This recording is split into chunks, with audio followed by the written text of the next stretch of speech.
燃え上がれガンダム。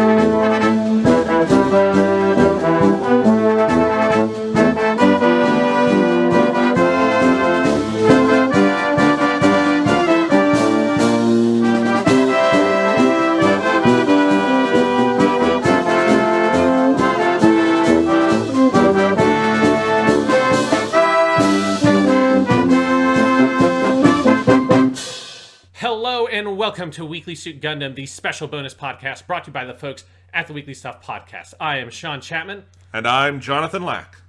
And we are here to once again dive into the wacky and wonderful world of Mobile Suit Gundam with a show I've been very hotly anticipating finally getting to. It's a big full circle moment for us here at the podcast because we are going to finally talk about Mobile Suit Gundam, Iron-Blooded Orphans. And we're going to, as you've always loved to say, Jonathan, find out why these orphans have so much iron in their damn blood anyways.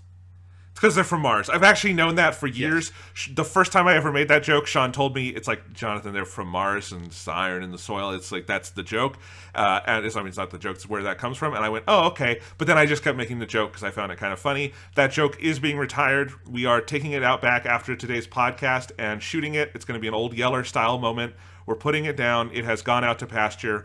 Because again, when you say full circle moment, Sean, that's because this is a show you talked about when it was brand new on the Weekly Stuff podcast years ago, before you were even super crazy Gundam boy, and before I had any inkling we were going to watch Gundam and do a multi-year podcast project. Yeah, this is one of those shows that got me into mecha stuff. It was me dipping my toes because it was super popular. It still is very popular in the West and in Japan. But yes, in 2015, I was listening to the Giant Beast Cast, and Austin Walker, who then went on to Waypoint Radio, and now he's working on video game stuff. But he was on that podcast, and he was talking about this show, and him talking about it, I was like, this sounds really interesting. And so then I watched the first season and really loved it, and then that kind of simmered in the back of my head for a year or so, and then eventually I was like, I should just, this mecha stuff is okay. I'll just check out the first couple of episodes of Mobile Suit Gundam, and see what that's like, and maybe jump into another one, and then here we are on this podcast, doing this for the third year basically on this podcast. Yep, and finally going to talk about Iron-Blooded Orphans. Would you say this is the most popular Gundam in the West since Gundam Wing? Yes, yeah, definitely.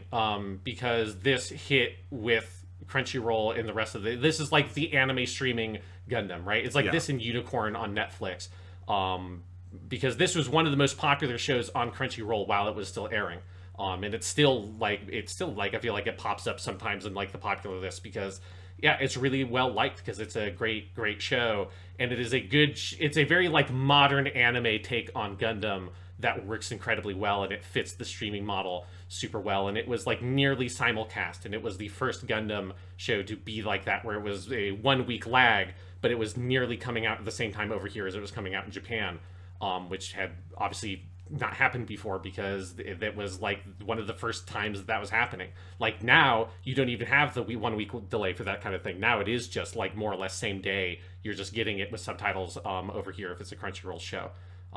So it feels like a big moment for Gundam, and very much we are in like the modern streaming anime era by hitting this show.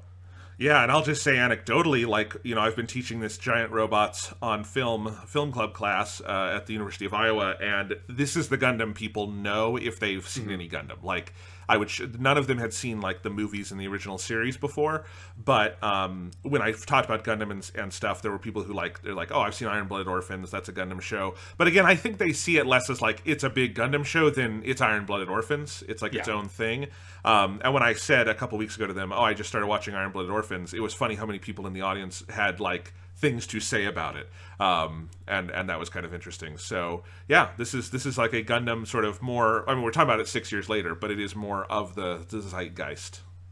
Yeah, I mean, until the Witch from Mercury comes out, like, this is the most recent mainline Gundam series. Like, this is it, right? We obviously, there's other stuff. There's some OVAs. There's like the build stuff still going on, but as of the recording of this podcast, this is the most recent mainline AU Gundam thing that has been made, which is fucking crazy to think that we are finally here being able to talk about it. I know. I am so excited.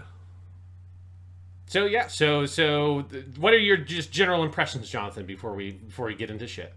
Yeah, I think it's great. I had a little bit of a journey to come to that. Like, I definitely, through all 25, because we should say we're talking about season 1 today. Yes. First 25 episodes. We'll do season 2 next time, because there's a very hard season split, just like with Double O. And I liked it all the way through. There was no point where I thought this was anything less than a good, solid show. But I will say, the first 3 episodes, which is like the first little arc on Mars, are fucking phenomenal, terrific television, and like paint a really dark picture of where this one is going, which it does ultimately go there. But I then thought like episodes 4 through 17 or so were a little slow in places. I think they have, and I do think this is an issue the show struggles with sometimes. I think it had a little bit of a tone issue, figuring out how to balance our Gundam boy shoots people in the face, but also we're going to have fun things with kids on the ship, and like, how are we going to reconcile those things? I think it gets out to space a little too fast for its own good, and kind of gets into the Gundam status quo of like having a captain and a ship, and we're on our space adventure, and kind of because the first 3 feel so unique to Gundam. But I think it is laying a lot of groundwork, it's laying a lot of pipe, and I would say episode 18, which is the one where Kudelia Aina Bernstein, we have to say her full name every time because that's how they say it on the show, she gives the speech that Mikazuki correctly says she stops Gjallarhorn with her voice.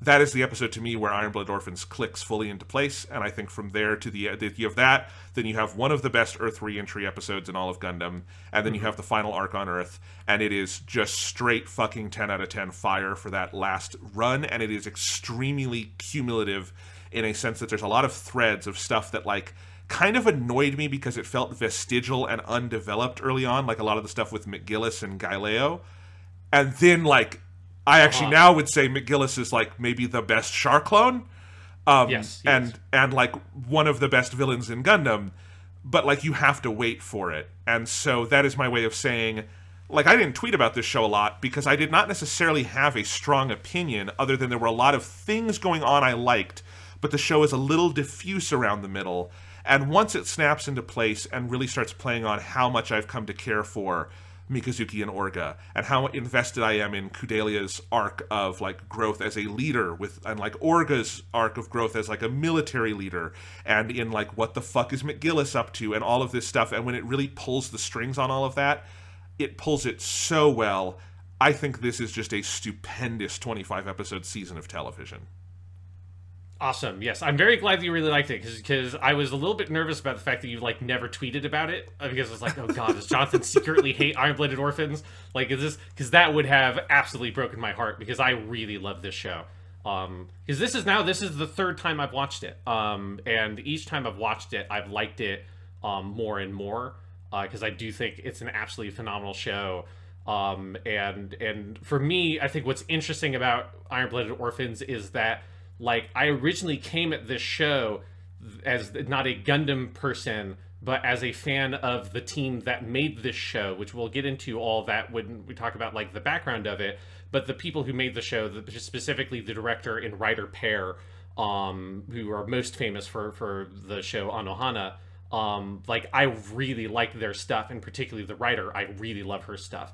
And so, like, when I originally watched the show, that's very much like the perspective I went in, was I really like Anohana and Hadasaki Idoha and a bunch of the stuff that Mari Okada, the writer, has done, and watched the show kind of from that lens. And the stuff that she's really known for is these like adolescent sort of like almost like a touch of melodrama. I wouldn't say they're like fully melodrama, but like adolescent kind of teen drama stories with like love triangles and stuff like that have that kind of slow burn, like building up the tension and laying out the like meticulous threads to then pull everything for like big gut punches in the last few episodes. And so that's very much like always the lens by which I watch this show, and even more so this time because I kind of intentionally, since I hadn't rewatched a bunch of the stuff that she has done before, I went through and I rewatched Toradora, which was the first show they worked on. I rewatched Anohana, and then I watched some of the movies they've done that I hadn't seen before, like Anthem of the Heart, Her Blue Sky, and Makia. And then I went so far as like I got so into this shit that the writer has an autobiography that she wrote in 2015 that is translated in English. It's a very quick read. It's like 120 pages or something.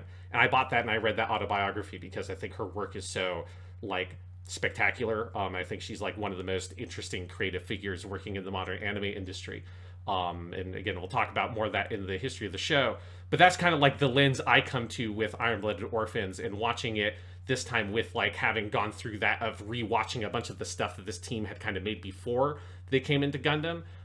It was interesting to sort of like see how they blend this like slow burn adolescent drama thing that they had like sort of like worked on for so long, then mix that with Gundam and come out with Iron-Blooded Orphans. That is, I think, one of the most unique Gundam shows there is. Like, obviously it's still very Gundam, but so much about this show is very distinct. It is not the kind of thing like an After War Gundam X or Gundam Seed where it is like trying to model itself after First Gundam or something. It's a lot more like Double O in the sense of we are setting and like blazing our own fucking trail with this, and that's something that is really cool. They raise their flag.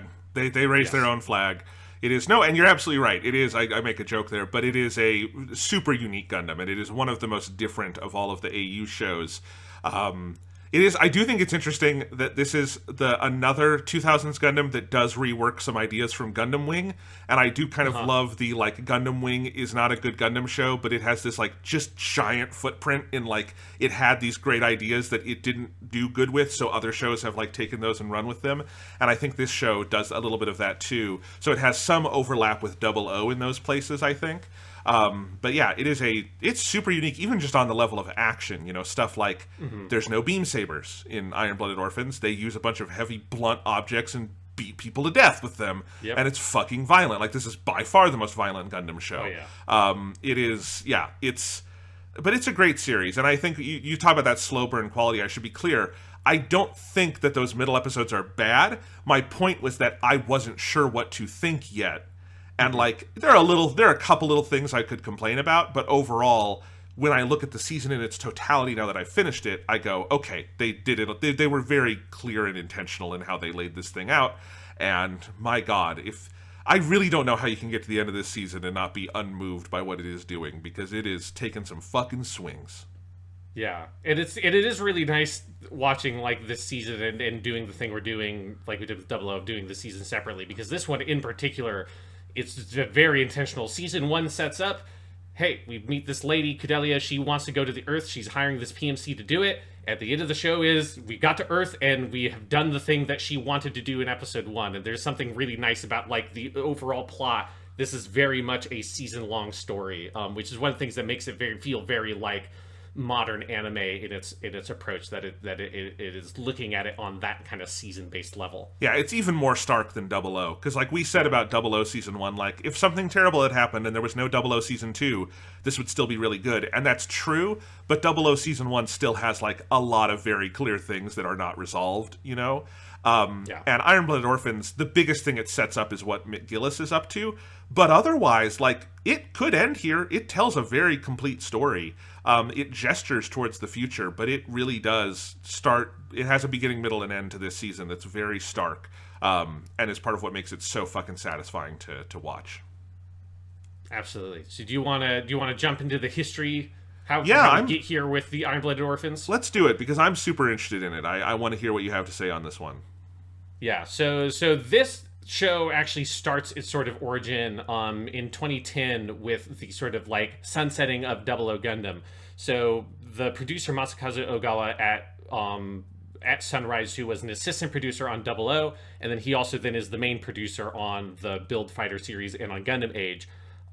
He was sort of like thinking about like in beginning the process of coming up with what is like the next Gundam thing we're going to be working on. They had the Gundam Age thing was starting its sort of like genesis, but that, remember, that started as like a video game based thing that then turned into an anime thing.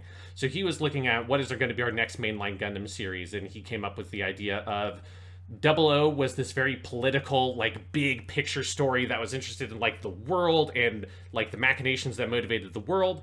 And he looked at the kind of trends in the modern anime industry at the end of the 2000s and saw how popular a string of different, like, big teen drama kind of shows were.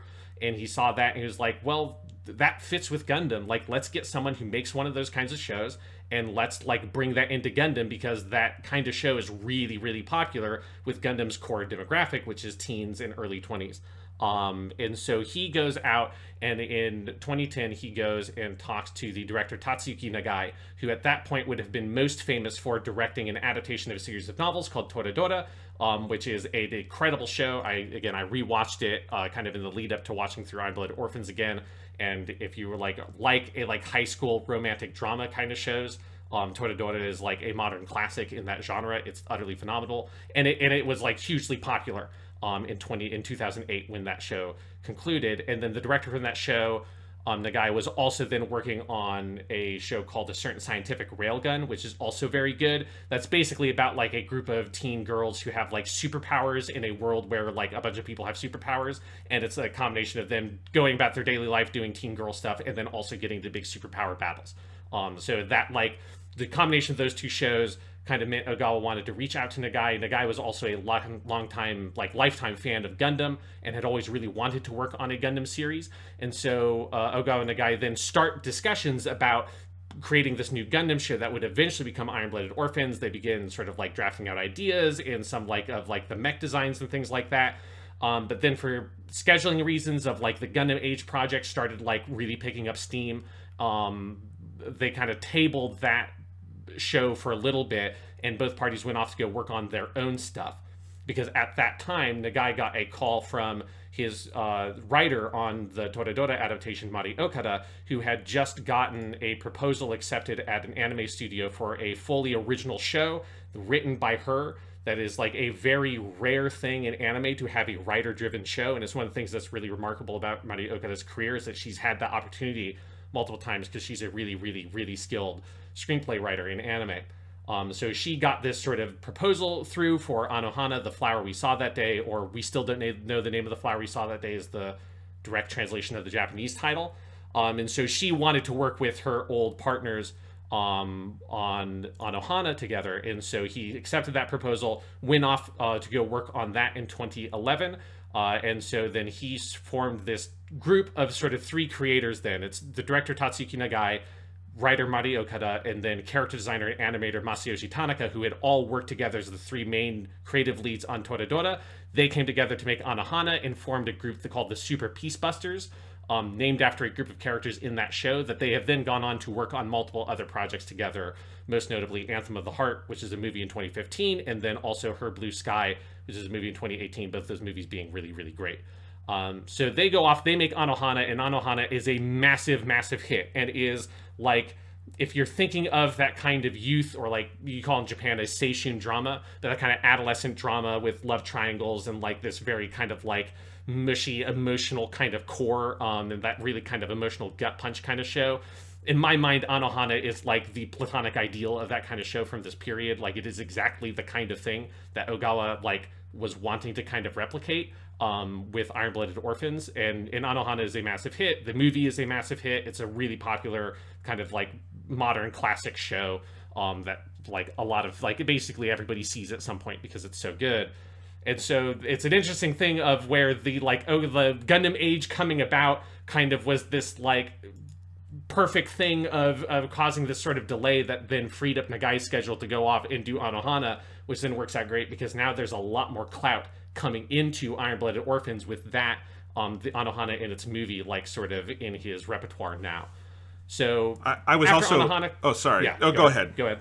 I was just saying, I was looking at their credits, and one of the ones they did together in this period was also the Fujiko Mine series for Lupin the Third. Yes. Which was, like, revived Lupin the Third in the 2010s, and now there have been several more Lupin the Third series, but that one is, like, really heavily acclaimed. I didn't realize that was Okada and Nagai. Yeah, because that is Miyuki Swashiro. That's when she got recast for Fujiko Mine. So yes, that's also a very good show. But yeah, so again, they like kind of built up a couple of other like big modern classics. And so then the guy comes back to the table with Ogawa. It's like, let's get this started up again. And so Nagai is working on pre-production on Iron-Blooded Orphans in late 2014, and then also pre-production on Anthem of the Heart, the next Super Peacebusters project, at the same time. And so at some story meetings for Anthem of the Heart, like kind of after they would have their big like story discussion, Nagai would talk to Okada about like some of the ideas he was having for the show. And after a couple of those conversations, they both realized like this is a thing that like you should just come on the show. And so they officially hire Mari Okada as the series composition writer for Iron-Blooded Orphans, and that's when they like start like full on production for the series. And so then in 2015, they make the first season. And one of the things that's really remarkable about Iron-Blooded Orphans is that Ogawa and the people at Sunrise gave them a lot of creative freedom to approach the show kind of however they wanted. This was not the kind of thing of something like a Gundam Wing or G Gundam that have like where the producer and Sunrise side and like the Bandai side come up and they say, well, you have to have 5 Gundam pilots because you have to have these 5 mobile suits in it, and we have to make these toys, and you have to do this thing, you have to have this many action sequences or whatever, right? Like most anime production, particularly at a big studio like Sunrise, is very producer focused, and that's usually where it comes from. And this was a case of that not so much being the case. Of Ogawa was like, hey, you guys have the clout, like you did the Anohana thing, like you do what you want. Like obviously there were a couple of things that they wanted like that general genre approach, but hiring the guy in Okada like guarantees you're going to get that kind of like, they all wanted more, that genre approach, right? Because that's what they do. Yeah. And so they went in with that and they create something really unique. And I think it's something that's like really fun watching Iron-Blooded Orphans, is that if you are a fan of the other things they've worked on, like you can see so much of their stylistic tendencies, but see how their stylistic tendencies like change when you approach the like kind of Gundam franchise and the much more heightened environment that a Gundam show is going to have compared to everything else that they had worked on was basically like contemporary set Japan kind of things with maybe some supernatural elements. Like Anohana has a ghost character in it, but like that's like how the Christmas Carol has a ghost character in it. It's not like a ghost show or something. And so yeah, so they're able to really shape up the show however they want, and there's a couple of like really kind of key ideas that they wanted to put in there, of like they wanted the show to very much be this kind of like found family story. They wanted it to be this kind of like the first season to be this kind of road trip thing. So like one of the first ideas, because there's a really good interview with Mari Okada on a blog called karice.wordpress.com. That's a blog of an official anime translator that translates some interviews and stuff. And she talks a little bit about the process of making the show and saying like one of the first things we had was the show starts on Mars. They end up in these colonies and then they go to Earth, and like that's sort of the structure of the first season. Them wanting to be this show that is not about like good and evil. It's not about like the main group of characters trying to fight to end war and end conflict, which is the general trend of like most Gundams post like Tomino stuff. Is it's always like the Gundam Seed kind of thing. We're like trying to, you're using war to kind of end war. Like Double O Gundam does like a very extreme version of that in a really cool way. Well, it's like the Iron-Blooded Orphans. Turn A Gundam really like sets the mold for 2000s Gundam, in that you have this protagonist who abhors violence and decides to use the Gundam for peaceful purposes. And like pretty much every Gundam after that point plays with that in some way or another, right? Yeah.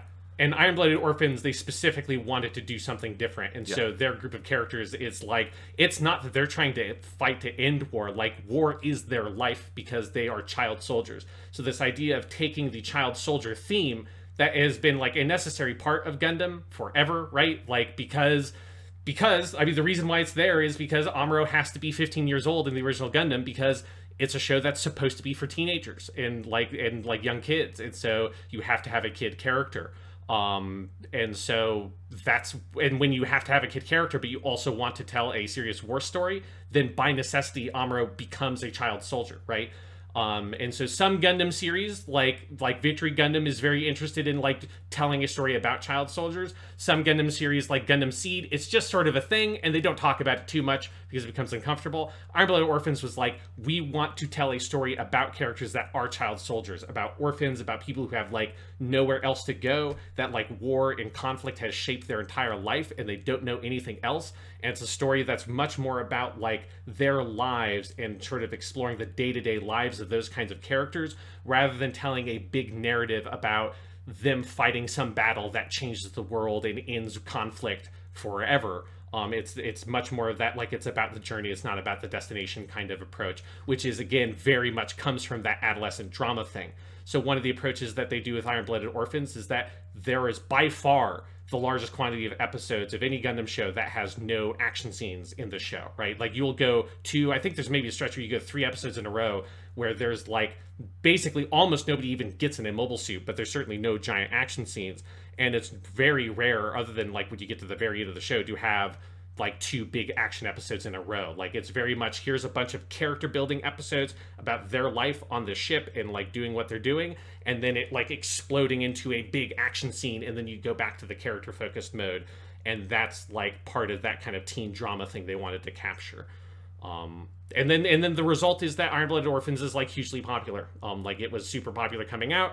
It's super popular now. Like, it tops a bunch of like the popularity polls. Like, characters like Orga, Kudelia, and Mikazuki all top popularity polls and stuff like that constantly. And so it obviously was a huge success, and I think rightfully so, because I think the show fucking kicks ass. It does. It's very good. And I think that, that I would draw an even finer distinction on what you were saying about the child soldiers, because while Tomino is often interested in it on like a personal level with characters like Amuro, or certainly in Victory Gundam with Uso, even Victory Gundam does not look at it in like a systematized, like corporatized way, in the way child soldiers actually exist in the world, like where like whole groups of kids are taken and made into child soldiers. It's much like Tomino, that is a thorny issue he doesn't really get into, and that is entirely what Iron-Blooded Orphans is about. It is not just about a kid who has to fight in a mobile suit. It's about a giant group of kids who have been like experimented on and know nothing else, because this is like literally the society has made a place for them as human debris, and this is what they are. So it's a show that's like very invested in its themes. It takes, and a lot of those ideas come out of Gundam history, as you say, Sean, but it takes them in a direction that Gundam never has. And it also feels very necessary for Gundam to tackle this at one point or another. And I think it is also just an indispensable addition to the Gundam canon in that sense.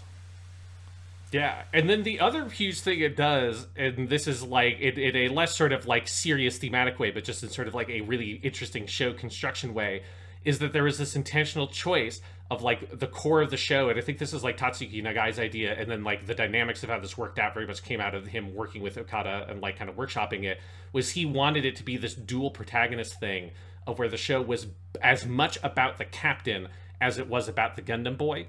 And in many ways, I would argue that Orga is the main protagonist of the show, and Mika is like the secondary protagonist. And that's like one of the things that I think makes the show incredibly unique and interesting. It's the only time Gundam has ever done this, of let's like take this captain character that's always important. The captain character has to be in every show. And in sometimes, like Captain Bright or like Marius in Gundam Seed, the captain character is somewhat prominent, or like Jamil in After Gundam X. But then in a lot of Gundam shows, the captain character is fairly in the background, and saying, no, let's like make the captain like one of, if not like the primary lead of the show, and really focus in on like, who is this character? Like, who does he have to be to lead this group of kids? Like how does that then change our approach to action if we're having a captain like focused approach, and there's like needs to be more tactics in it like that. And that's one of the things as a Gundam fan that I love about Iron-Blooded Orphans, is that is a thing I always had wanted. Like watching the other shows, you always want to see more of the captain and see more of like their role in the show in just almost like a procedural sense. And that's one of the things that's very, very satisfying about IDO. Yeah, me too. I agree with that 100%. And it is, I think through season 1 at least, I don't know where it goes in season 2 because I haven't watched it yet.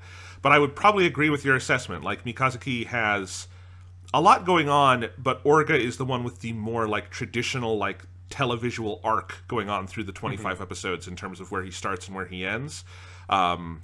And it's a great relationship, and it is a very cool idea to do. Yeah. So that's Iron-Blooded Orphans in a nutshell, Jonathan. So where do you want to start with talking about the show in depth? Again, I think those first 3 episodes, which very much, they kind of almost feel like, back in the day, your animated show in the United States would start with like a 90-minute movie on TV. I think the opening of Iron-Blooded Orphans, those first 3 kind of feel like that, because that is where in episode 1, you meet the initial organization is called CGS, right? Something like that. Yeah. You meet CGS, you kind of are introduced to the main characters, you get this sense of like, oh, their bodies have been experimented on, they're fighting in these wars, and the adult leadership of this organization views them as nothing more than pawns on a chessboard. They decide to leave them to die, and Orga has fucking enough of it, and he says, we're done, and he sets it up so they get shot on, and the orphans can escape. And then at the end of that episode, we get the Gundam Barbados. We get a big Barbados action scene in episode 2, where Mikazuki just starts beating the shit out of people with the giant fucking metal rod. And then in episode 3, Orga hands Mikazuki a gun and says, I need you to do something for me, and Mikazuki starts shooting motherfuckers in the face. And then they are their own organization and form Tekkadan. I'm sorry. Yeah, Tekkadan. Which I am slightly annoyed because I did watch one scene from the dub, and they say it wrong, as Funimation shows often do. They say it Tekkadan. I don't know why they do that, but anyway. That sounds like that's like someone didn't know how to say Tekken, like the fighting game. Yeah. They're like Tekkadan. Yeah. This is the company that says Kaio and KO interchangeably in Dragon Ball, so, they're not good at it. Anyway, they're good at other things with dubbing, just not pronunciation of Japanese words. Anywho, that is kind of the opening arc, and I think it is a, ludicrously striking and, gripping way to open a show, because it plants its flag as a, unique original Gundam really quickly in, it is much darker than most Gundam shows. There is no other Gundam. Amuro shoots someone in the Coming Home episode, but, not point blank in the face, execution style, right? And he's and Amuro is manic. He's freaked the fuck out when he's holding a gun and he's shaking. And Mikazuki has the wherewithal to put the little his wrist that has the armband that Atra gave him behind his back, so it doesn't get any blood on it, and so it could be innocent or whatever. While he just casually shoots a man in the face in the middle of him, in the middle of a sentence. There is an icy coldness to Mika as your Gundam boy that you would not, that any other Gundam boy would be freaked the fuck out if they met this dude. Hiro Yui would wet his pants in front of Mikazuki August. Yeah, I mean, he very clearly, for Gundam, comes out of, and this is the Gundam Wing connection, he is in that, Hiro Yui, Setsuna F. Seiei model of, the Gundam boy who comes in having already been a soldier and, fairly battle-hardened. But as you say, Hiro Yui would run screaming from this kid. Mikazuki it's Setsuna doesn't talk much. He'd be like, Jesus Christ, Mikazuki, you are fucked up. And it is, those first 3 episodes are, hard-edged military fiction with kids. Yeah. And I think, it really gripped me in those first 3. And I think there's a lot that is set up. It's not just Mikazuki shooting people in the face. It is also the just starkness of showing child soldiers, how they are beaten by their superiors, how their bodies have been molded by all of this. There's a lot going on in there. I think the Mars setting is just very evocative, and some of the way they do battles. When you get the Barbados out, and in episode 2 you get your first big scene, and again, this is not a Gundam that pulls out a laser sword and cuts suits in half. It's one that has a giant metal axe and beats them in so that the metal of the suit crushes bodies and has blood explosions. It is a very different kind of thing. And I think I was so taken with those first 3 as man, this show is doing something different. It's in episode 4, and then when they start kind of bringing in, I would say, more of that everyday young life kind of thing of the characters, because those first 3 are so focused on setting up Tekkadan and the action side of the story, that I was a little taken aback by the tonal juggle this show is doing, which I want to be clear, I think it does very well, but it took me a little bit to get used to, because those first 3 are just so fucking stark. Yeah. There's definitely the Iron-Blooded Orphans has such a great sense of its world and its setting, and those first 3 episodes are just phenomenal world building without having to do your big dramatic exposition or whatever. There's no like opening crawl, Star Wars style. It's very much you're like, the sense of the world is delivered so much through just the movement of the story and then the aesthetic, because it is this just very hard-edged, really brutal, harsh reality that these characters live in, and it's communicated through everything. Like, it's communicated through the Martian setting and like the barrenness of Mars. Like to make like just like the title of the show like very clear, right? Iron is the thing that in your blood makes your blood red, and it's also the thing in Martian sand that makes Martian sand red. So it's like that's sort of the reason why it's called Iron-Blooded Orphans, is to make that connection. And then like Orga makes that very direct connection when he talks to Naze in a later episode with his metaphor about their blood mixing and turning into the iron flower. But it's that sense of like the harshness and like the metal of iron is like what their life is, and they've all had their bodies forcibly modified with this surgery to make it so that they can instinctually move and manipulate the mobile workers, because they're all uneducated, right? Mika can't read. It's like most of the kids can't read. It's like rare to have like a Orga or like Biscuit who can actually read.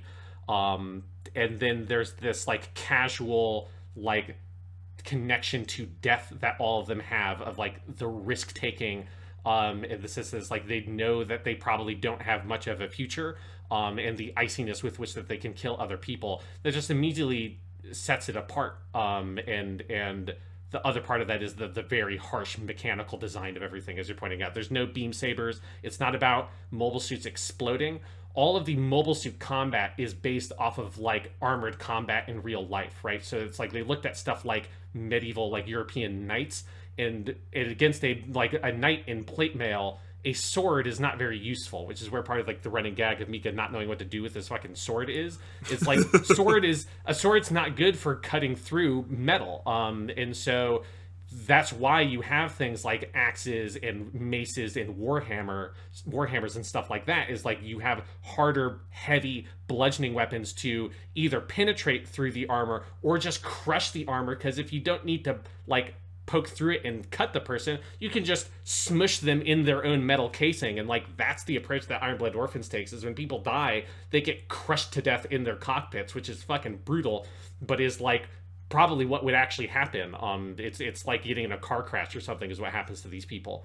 And all of that, like there's just this amount of attention to detail and aesthetic and narrative consistency and thematic consistency across every level there, that yeah, particularly in those first 3 episodes where it feels like they know they really have to like make a statement and make it clear this is a harsh change from like, this is not your granddad's Gundam or whatever. This is like a very much its own thing, and those first 3 episodes make that statement very hard.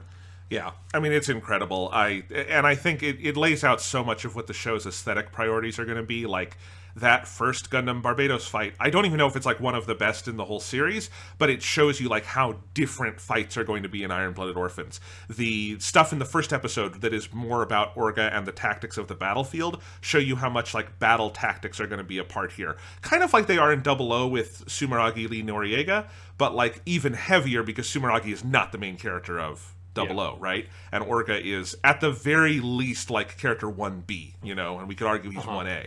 So tactics are a major thing. When Barbados gets into duels, it's a very different kind of Gundam fight than you've seen before. All of that kind of stuff. It just, I think it establishes itself very well. The soundtrack to this show is out of this world. Did you say the composer is also part of that sort of main team of people? Like he hasn't worked on everything they've done, but on a lot of it. Yeah. Okay. So Masaru Yokoyama, I don't think he didn't work on Anohana, but he did work on the Anthem of the Heart, which is the thing they were working on at the same time, and I think that's where that connection was made, and so they brought him onto this show. Because it's an all-timer Gundam soundtrack, like it is, and it's a Gundam soundtrack that builds themes and motifs more than some, so that like Tekkadan has its own big like battle theme that like plays over the final episode and makes you teary-eyed because you've gone on this journey with it, but it establishes all of that, and then I do think it's in episodes like 4, 5, 6 where it very much slows down. You don't have action for a couple of episodes. You're dealing with like, all right, Kudelia, are you going to be with us or not? Like, what's this going to be? What are we going to do to build this organization? You get more of like Cookie and Cracker and kind of the more lighthearted side of the show. show. And that's where I started to grapple with, like, you start to see, like, the tonal variety of the show and what it's going for. And it's a bit of a shock to the system. And again, I'm not saying that as, like, and it's bad and clumsy. It's that this show has an ambition that is high, and I think when it's revving all of its engines, it is trying to, and as you kind of showed you talked about in the intro, Sean, you know, the kind of daily life of these soldiers, which would not just be pure misery. It also wanted to show the humanity of these characters, and it does that through something that feels like a little more sort of like a daily life anime, mixing that in with the super hard edge of those first 3 episodes. And I think it comes back around to the hard edge of those first 3 episodes very frequently, especially in the closing stretch of episodes in this season. But there's a big tonal thing it's juggling here that is also like, it's part of when I say the show makes a big swing, that's the swing. It's hard to juggle all the things they are trying to juggle.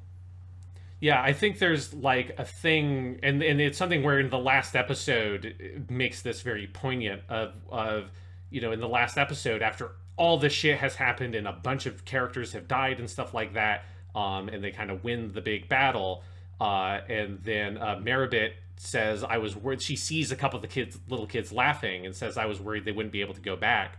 And then I think Yuki Nochi-san is one that he asks her, like, back to what? And she says, being children. And she says it with a little bit of a smile. And I think there's, like, a darkness in that of, like, that they are still kids, right? In both sides of it, right? And it's, like, it's the tragic thing of, like, they can still, like, they still love candy. And they can still have this, like, innocence and this need for, like, family and connection that, like, drives them so hard, that feels very childish, this, like, need for approval and for adults and for a sense of purpose in the world and all this stuff that feels very like kids or in young adolescents trying to find themselves and having a sort of lightness to it.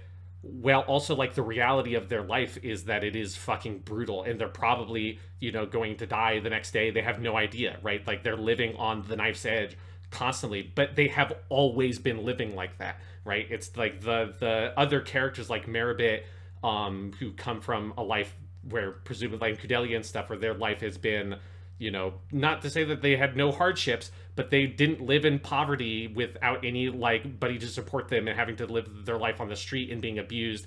And the only way they could survive is by working as a child soldier in a PMC. Like, they don't have the perspective of, like, they've never had anything else, right? So the adult characters and the more privileged characters, they look at Tekkadan as like, God, if I was them, like, so much of who they were would have had to been taken from them to be in the position that Tekkadan is in. Whereas, like, Tekkadan has never had anything better than the life they have right now.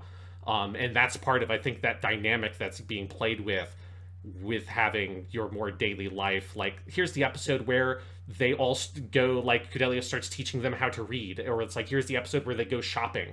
It's like to build that contrast of this is the life of what these characters is like. Yeah, absolutely.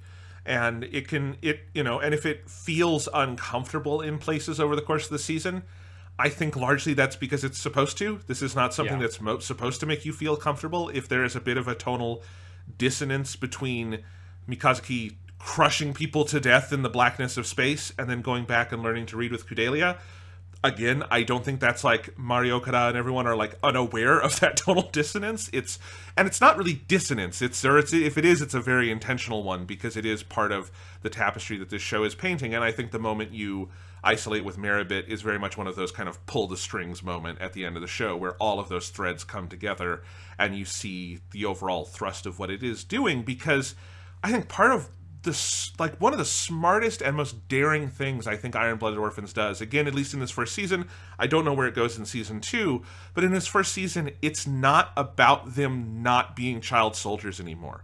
It's not about them, like, getting out of this life entirely and, like, going and finding a place to live in peace. Like, they don't go to a farm upstate and retire. It is very much about them carving out a place in this brutal world for themselves, but that still means doing all of this. Like, the final episodes play with a really, really tricky thematic idea, which is Orga having to order more of them to death than he ever has, because he knows that's the only way that they can keep this thing going and have a sustained future where they can, at the very least, self-determine, and that's what he wants to create.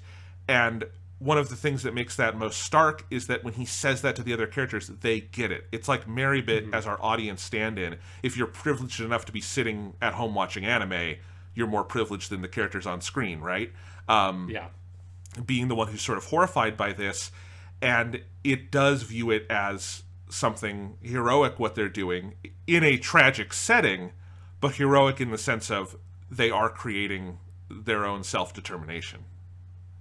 Yeah, and I think like this kind of like the tension or the friction that is here at the heart of the show is the thing that to me is the most distinctly Mari Okada like esque part of it. Like that to me is probably like the biggest thing that she contributes, because like I do want to make it clear that this is a primarily director driven show. So like while Mari Okada on other projects like Anohana, she has the rare thing of being a little bit more like how you think of American TV, where it's very like a writer-driven project. She has had that opportunity, which like almost no anime screenwriters have had. This is a more normal job for her of like, this is like a very director-driven show. But I think the thing that I see in the writing that feels a lot like her and what I imagine she probably was brought to it is so much of her stuff exists in this like really real feeling reality, this reality I relate to of like, it's not about good and evil or even really right or wrong. It's just about like what is.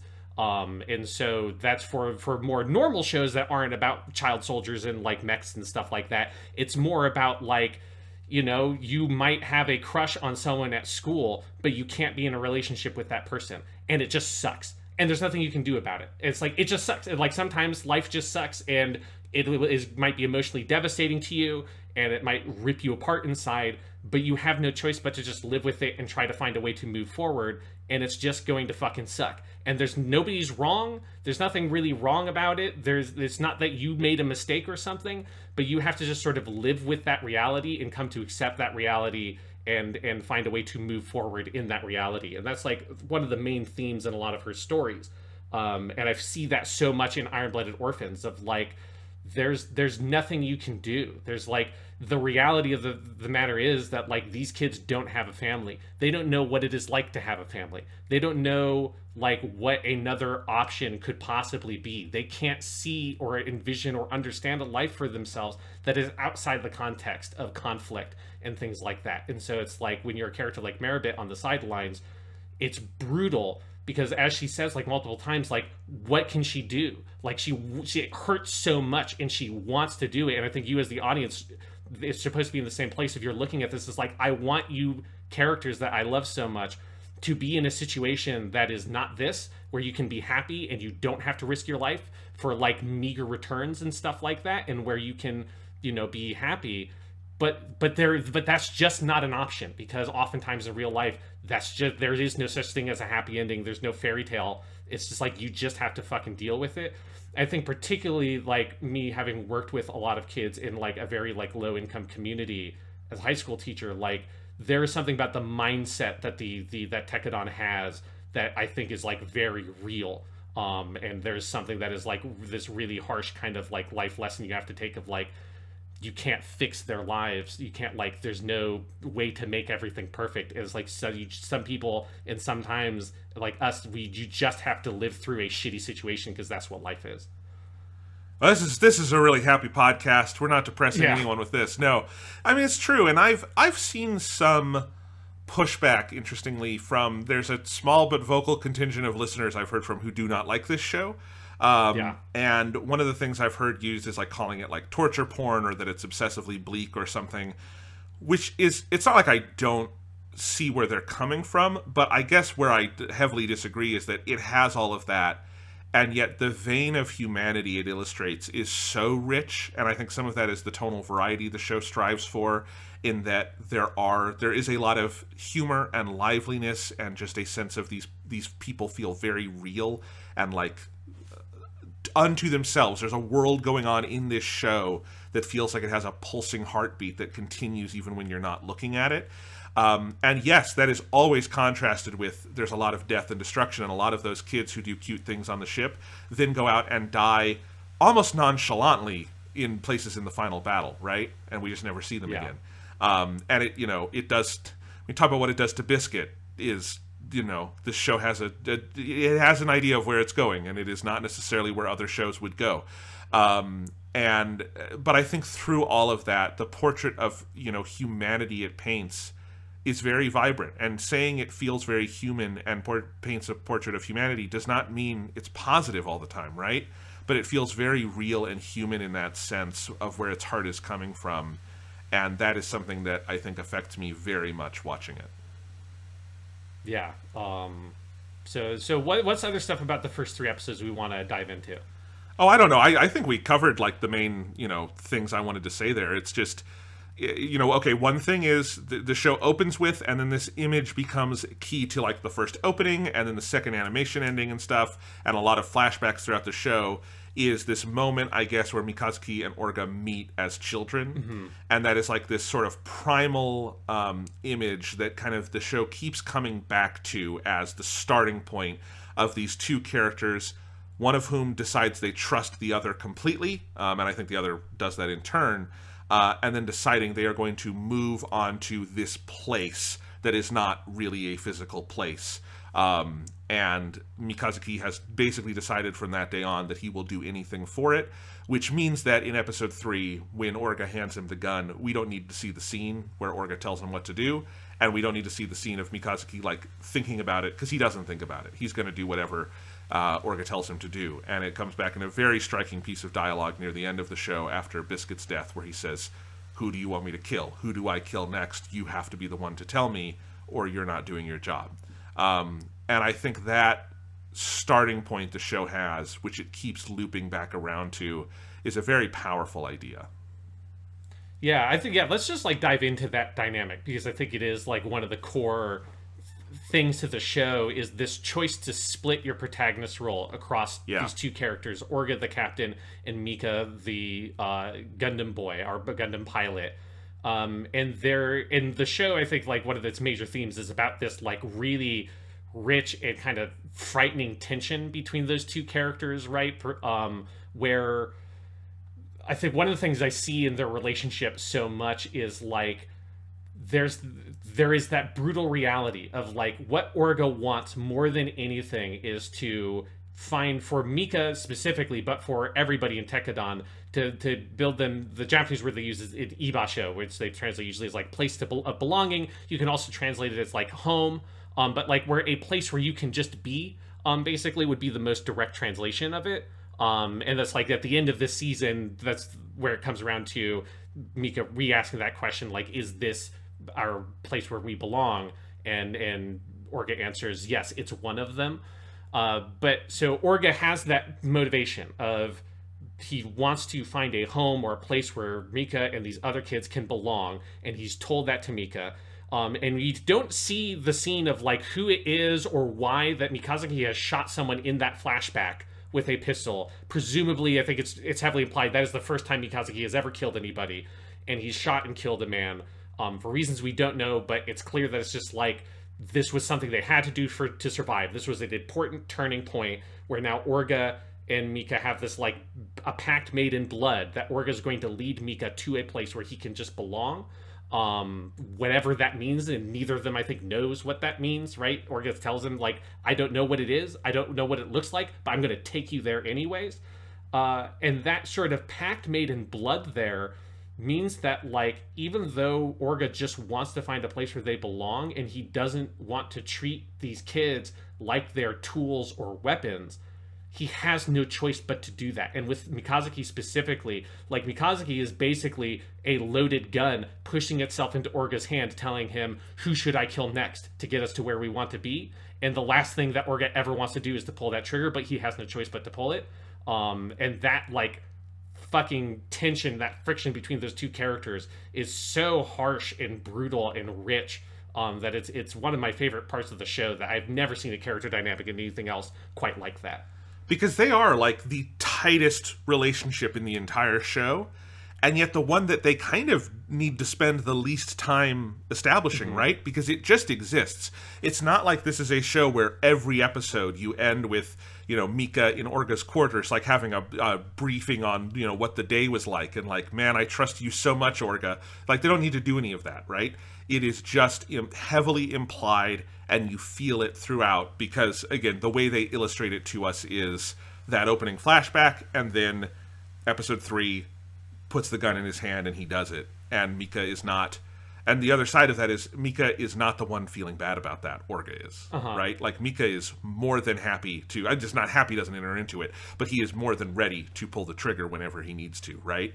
And it is fascinating because on the one level, it is a real, like, friendship bond. The trust they have is very meaningful and human. And when they do their, like, backwards hand, fist bump, which they do in, like, the theme song and then several other points in the season, it's really, cool and, like, almost heartwarming. But then there is also this relationship of incredible, like, violence enacted upon not just others, but upon Mika's own body inherent in that relationship that is freaky and hard to understand and to grasp. And, yeah, I think that tension animates... It's kind of the tension from which everything else that goes on in this show stems out from.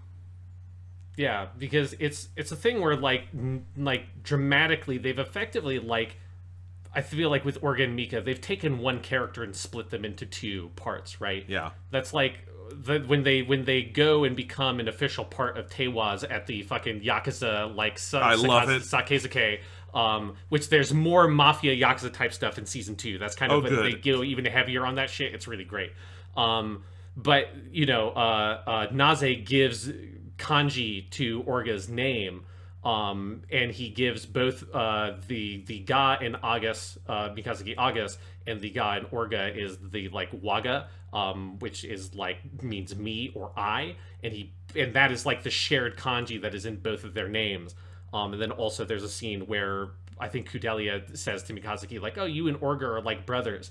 And Mikazuki's kind of taken aback by that. He says, like, no, we're not brothers. Like, I don't know. He doesn't know what they are, but it's like they're not quite brothers. And there's this thing of they feel like they are, like, two split pieces of the same entity, right? They're like, Orga is the brain and Mikazuki is, like, the hands, right? He is Orga commands, like, this is what we're going to do, this is where we're going to go, and Orga is, like, and Mikazuki is the feet that takes you there and the hands that enforce that action.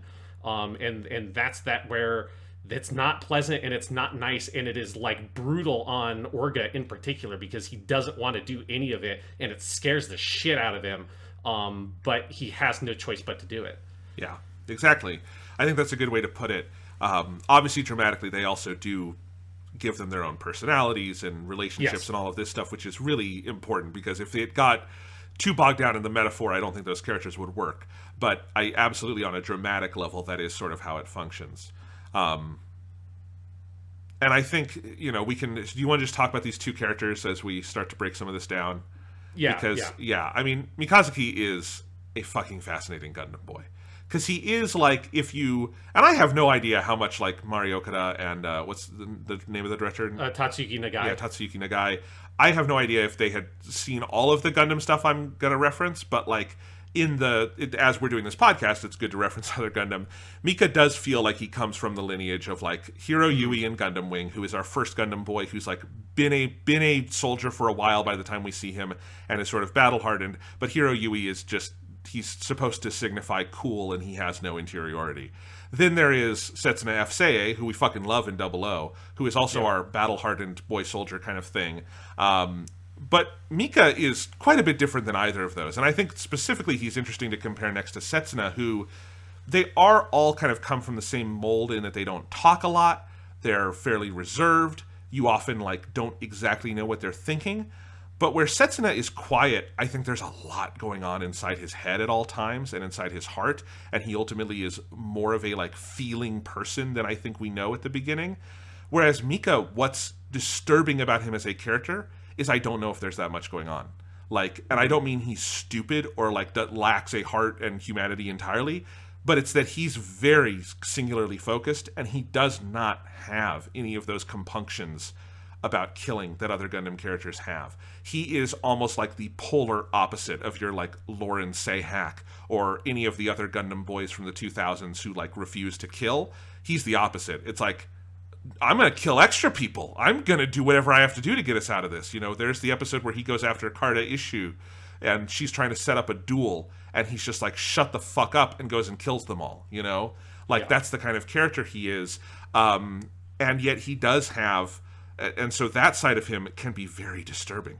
But he does also have like this childishness to him. I think it is one of the best uses of like I guess it's not a prop because it's animation, but a prop in like a performance I've ever seen is the plums he eats constantly out of his pockets.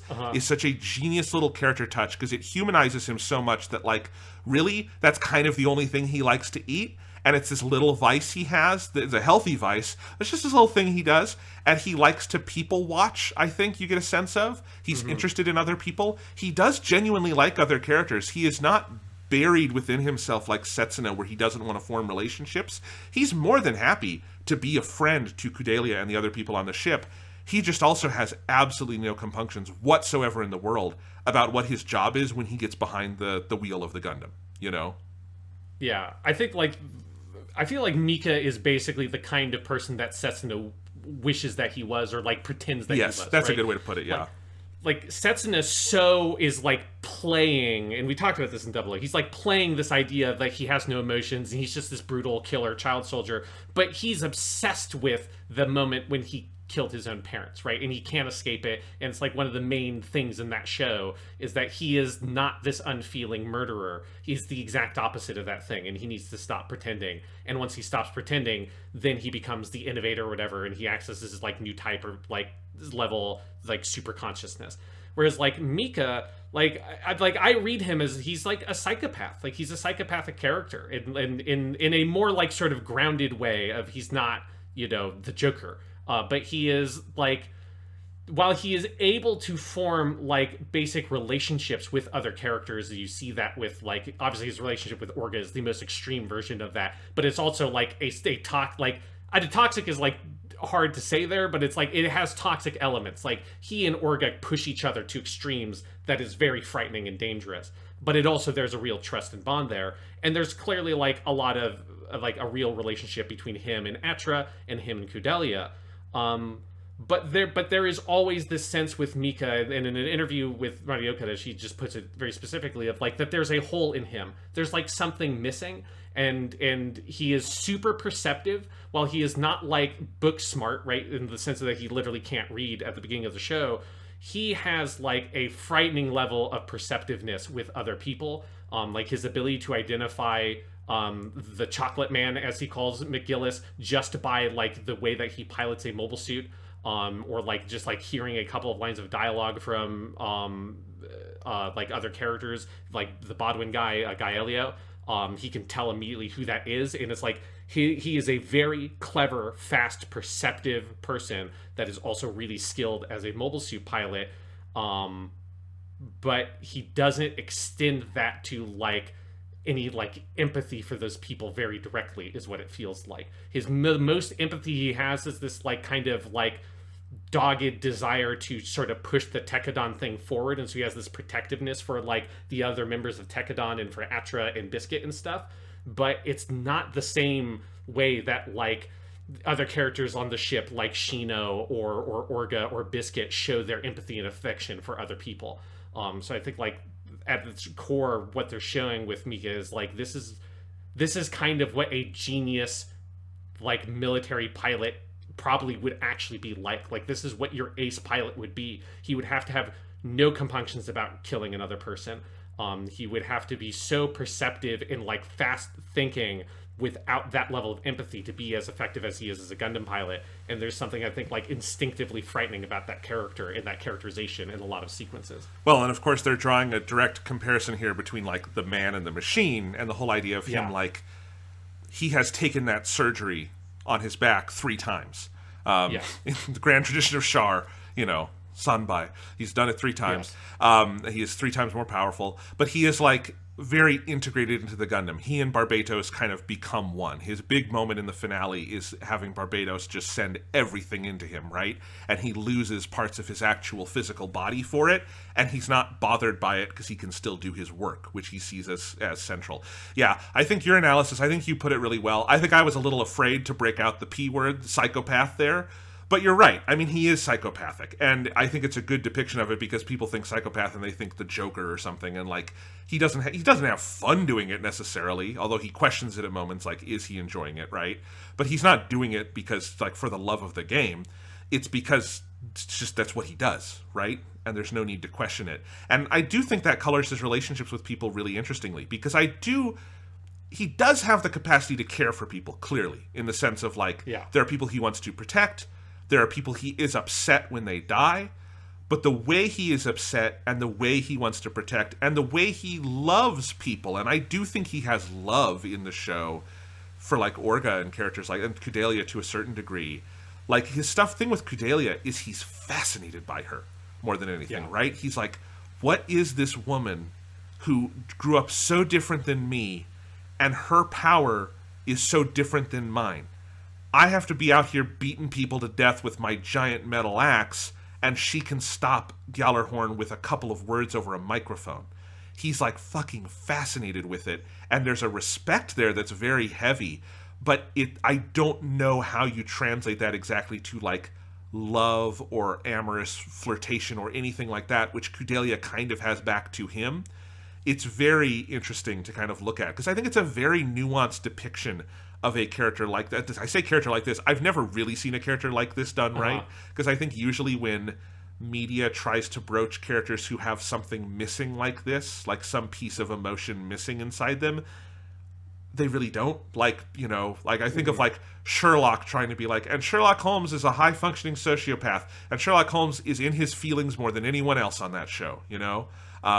Or, I mean, Hiro Yui is a good example of that, right? Like, it's Hiro is like, what if Setsuna wasn't self-aware of his play acting, right? Like, it's like, or the show wasn't aware that this character is acting this way, like, intentionally, because Hiro Yui's whole fucking shtick feels so artificial. Like, when we talked about Gundam Wing, like, the thing that kills that character immediately is the end of episode 1, when he wipes the tear out of Relina's eye when he rips her birthday letter in front of her. Like, it's the most theatrical, over-the-top shit, like, that is just ridiculous. And it's so much, he's like, playing up being a bad boy, and Mika's not playing anything. Yeah, exactly. So he's just constantly interesting to watch and to try to, like, understand throughout the entire series. And again, I don't know whose idea the plum thing was, but it is one of the most brilliant little pieces of direction of a character I've ever seen. Especially in animation, where, you know, you have a lot of tools at your disposal to show a character, like, expressiveness, and that's a very simple one to add in that adds a lot, especially when your character is fairly stoic. Yeah, because I think there's a couple of things here. Of one, I want to point out with, like, on the psychopath note, I think the most psychopathic thing that Mika does in the whole show is the scene where he kisses Kudelia at the end of that one episode. Yeah, kind of. That is, like, it's the most, like, what the fuck? Where it just feels like he's doing it as, like, where it feels like he very, like, coolly decides, I'm going to try this thing. Because it comes after there's, like, a conversation that he sees. As you pointed out, like, there's, like, a lot of attention in the direction of the show of showing how perceptive and observant Mika is, and how he, like, is watching people all the time. And while we don't ever get into his head, it's clear he's, like, thinking about it and observing and analyzing things. And he sees Naze and the Asuka Tanaka's character, his sort of, like the Naze's main squeeze, them making out, and at the end of the funeral episode, which is one that is written by Mari Okada. And then after that, at the end of that episode, Mika then kind of replicates that on Kudelia as, like, an experiment, which is, like, such a weird, like, kind of, like, uncomfortable thing to do. Like, it feels like it's such a, like, a cold decision he has made to kiss her, not this, like, passionate thing that he is trying to express. And it, like, freaks Kudelia out, and she doesn't know what to do with that at all, because it's so fucking crazy. So that's one moment I really love with Mika that I think, like, kind of defines a lot of his character and defines a lot of the approach to characterization that the show does, which is things like showing in the direction Mika's, like, people watching tendencies, showing in the direction in the animation him eating these plums and him having that habit. Like, there's all these very physical ways that characters are characterized through their, like, actions and the way they carry themselves. That is a thing that I think, like, particularly TV anime has a difficulty with because of the budget thing, because you have to be very intentional with anytime you're having something moving, that's money you're basically spending to have that thing move. And so I think Iron-Blooded Orphans is very smart and economical with the way characters feel real and human by the way they act on screen. And that is a thing that is like an Anohana thing. That's a thing that I think is like particularly Tatsuyuki Nagai as a director is very good at, because it's so true Toradora and Anohana, and it's like more central to those kinds of shows with the romantic genre that they're in, but carrying that over to the characterization in a Gundam show feels like a really cool synergy. Absolutely, and I think it's really key because I don't think Iron-Blooded Orphans is like the best looking Gundam show ever. I don't think it's up to the level quite of like Double O, or certainly not like G-Reco or something like that. I think it has a very kind of flat digital look to me a lot of the time, of like very mid 2010s digital anime, before we get the full kind of like G-Reco and everything that comes after it, where we start to really like make it feel a little more handcrafted again. But its attention to detail on the level of direction, and this very much extends to the action scenes as well, is just so above and beyond, you know? And it shows you that, like, good direction, budget can help, but it's not directly a budget thing. You know, it's not directly even an art style thing. And I'm not saying that animation on the show is bad. It's definitely above average as things go. Just, you know, not necessarily the best Gundam has given us. But its direction is exquisite episode to episode, you know? Yeah, absolutely, and I agree that I agree with like your assessment of the aesthetic of like it looks very good, but it is not the best show that we talked about in terms of like the visual splendor of it. But it is like a really effectively directed show, particularly on that character level. Is there anything else you want to talk about with Mika, or do you want to move on to Orga? Let's move. Well, I want to talk about Barbados at some point, but we can get to that when we get to action and mobile suits and stuff. So yeah, because it is one of the best Gundams. But yes, let's talk about Orga, who is just a phenomenal character. And, you know, I think him and Mika are both so unique as protagonists, but Orga is the thing that, like, animates the heart of this show more than anything else, I think, as a very, very unique Gundam show. Because, again, Mika is not completely out of the mold of something we've seen before. I think he's a sharper, different version of it. But Orga, even if there are other captain characters, as you say, they're never the protagonist, and he's also a kid. So he's also, he's older than the other boys, but he is also like, he's more like, I guess he's fairly comparable to Captain Bright in age, but without like the military training and readiness, you know? Yeah, and while Captain Bright is technically very young in Mobile Suit Gundam, the character design never reads as particularly young that show. Yeah. Like, he doesn't look like he's somewhere as the same age as Amuro. He looks like he's quite a bit older than Amuro. Whereas, like, Orga, he, like, is, like, more physically developed, but that just more looks like he had a big growth spurt, not that he's, like, you know, 5 years older than anybody else. He looks like, he reads to me that he's, like, 17 or 18 years old. Yeah, he's like an upperclassman, and Mika's a little younger. Yeah. Yeah, and yeah, so Orga is the like probably most unique character in the show, and he's my favorite part of the show. Like, I just have always loved this character so much. I think that he brings like so much to the show just by his like position, because it allows the show to have this very like tactically minded focus, both in the action scenes, obviously, but also just like in the general movement of the show. It means that like we're way more involved in the like big level decisions that define like what's happening with our group of characters than you usually are. You're almost always like removed from like, why are we going to Odessa? Like, why is the ship going here? Your main character, like, you know, Kira Yamato doesn't get to decide until like the very end of that show what the Archangel is doing. That you're always at the whims of something else. Whereas Orga, while he obviously doesn't have infinite freedom, he's constrained by like the capacities of Tekkadan, by like what Galahorn is doing. He is the one guiding the ship and making the top level choices that all of our characters follow. And so there's like a really active feel to the plot and the movement of the show, because it's always something that's being driven very specifically by what our main character is choosing to do, and he's trying to lead everybody else, and everybody else is following him. And that's one of the things that I think gives this show this really different flavor that no other Gundam show really has. No, I totally agree, and something I was definitely thinking while I was watching the last couple episodes last night, where, you know, you have this big encampment where they're trying to get into Edmonton, and they have the big, like, kind of moat around the city, and they have the bridges, and he's trying to, like, figure out where to place all of his troops and all of that, is that I really want the Iron-Blooded Orphans Fire Emblem game, or XCOM game. That would be very good. That feels like something that should exist, because you would feel even worse when you lose a unit in battle than you normally do.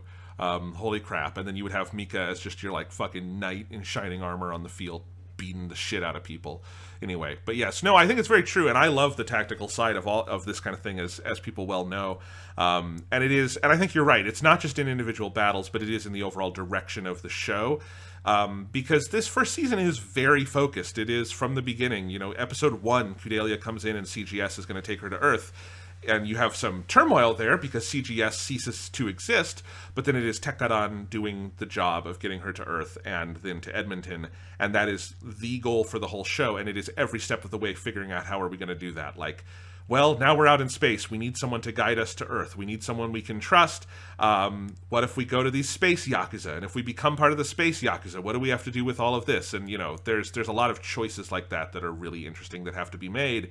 And I think the show is just very good time and again at showing you the weight that is placed on this guy's shoulders and how much he feels it, and how, you know, obviously the themes of, like, leadership being hard are a frequent theme in Gundam, but because, as you've explained, Sean, the captain is usually a supporting character, even if they're a big supporting character, we're a little abstracted from that, and we're not abstracted from it here. His journey of figuring out how he can live with himself being this leader is the journey of season 1. Mm-hmm.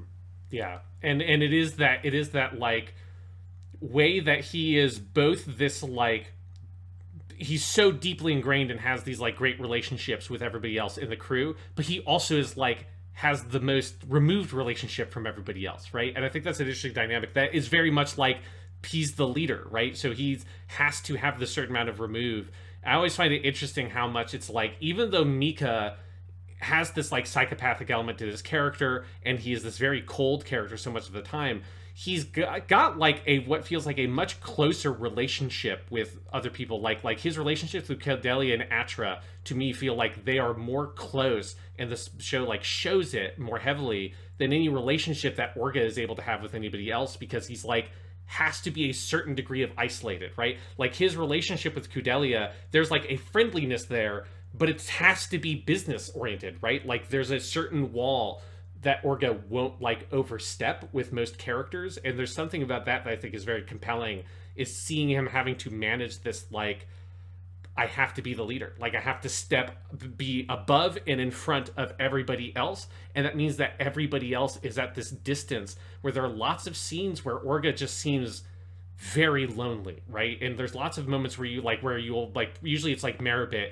and you will follow Maribit, and she will, like, see Orga sitting alone quietly in a room with his head hung down, because when he's in front of everybody else, he's on, he's active, he's shouting, he's standing up, he's being the leader. And then you just get these quiet moments that you often see from other characters' perspectives, where he is caught, like, kind of unguarded and insecure, because at the end of the day, he is an amazing leader, but he's also a kid. He's also, like, a 17-year-old boy.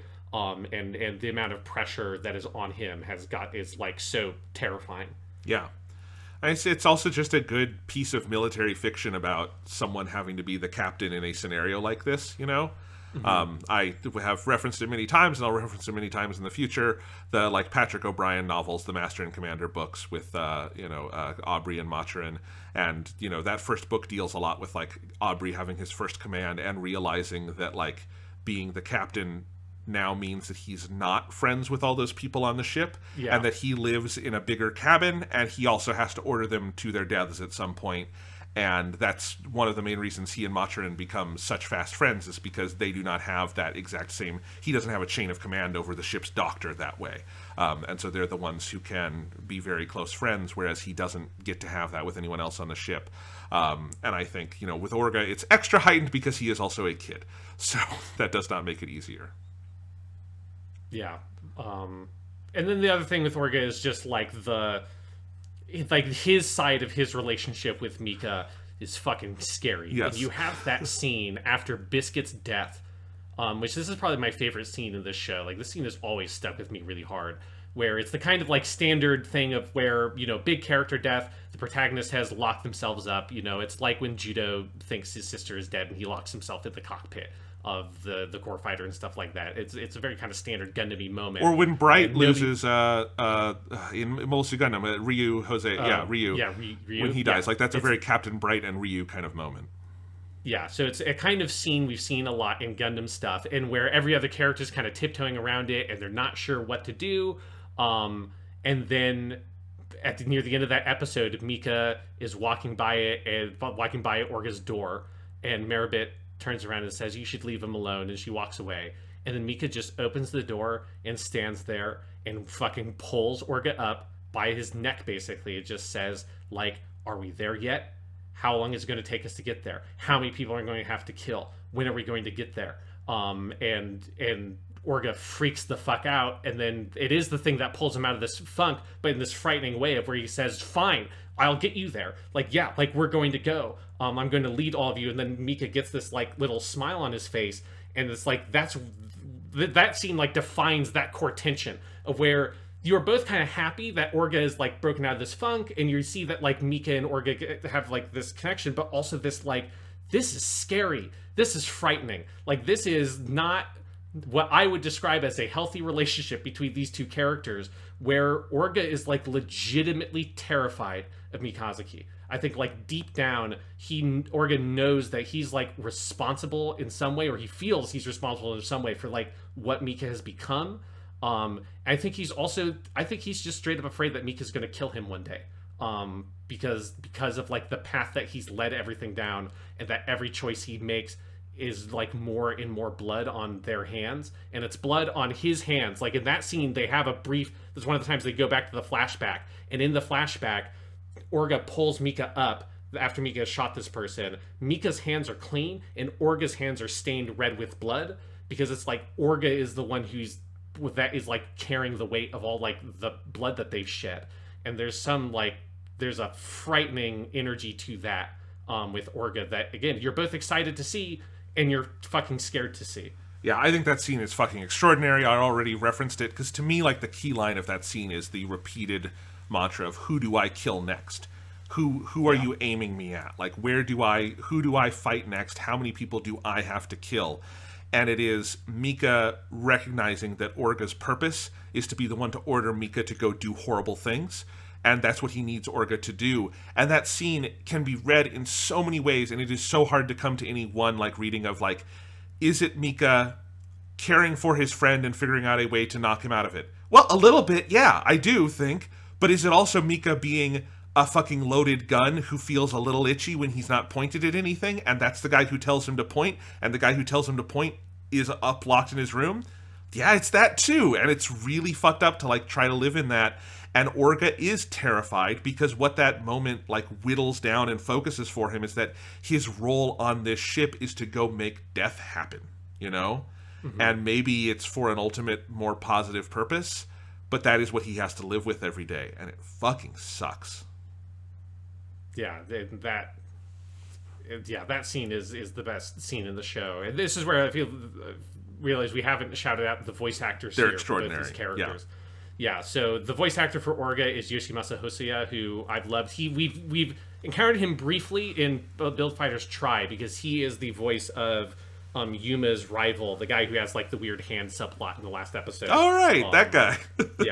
Yeah. So it's a small role in that show, but he was in that. The thing I think of when I think of Yoshimasa Hosoya is either I think of Orga, or he's in, like, every sports anime. He's, like, always, like, the captain of the team or whatever. Like, he's specifically the captain of the team in Kurko's basketball, which is probably my other favorite role he's been in. But it's like he's just got this, like, he has that voice of where he's both feels very relatable and cool, but also it's very, like, charismatic. Like, he feels like a leader of, like, a school club. It's just he captures that energy so well, and I feel like it's a really good canny casting choice for Orga, because that's what he feels like. He's like the ultimate senpai, you know, just like he's got that voice. And that it's that senpai thing of where it's like, and you're the senpai on the team, and that also means you're lonely, right? Because everyone has to be polite to you, everyone has to carry that distance. And it's very much has that quality. And then Mika's voice actor is Kengo Kawanishi, who his big thing that I really know him from also is he's the main character in March Comes In Like a Lion, which is the shogi anime. That's one of my favorite. It was in my top 10 from the last decade. Which that is another character where it's like he's got psychological issues. That character has depression, but if you want to see him play a character that is able to emote much more freely, he's very good in that show also. Nice. Yeah. I mean, the voice acting across the board in this show is great, and there's a couple of very heavy hitters we'll get to talk about. But yeah, they're both fantastic.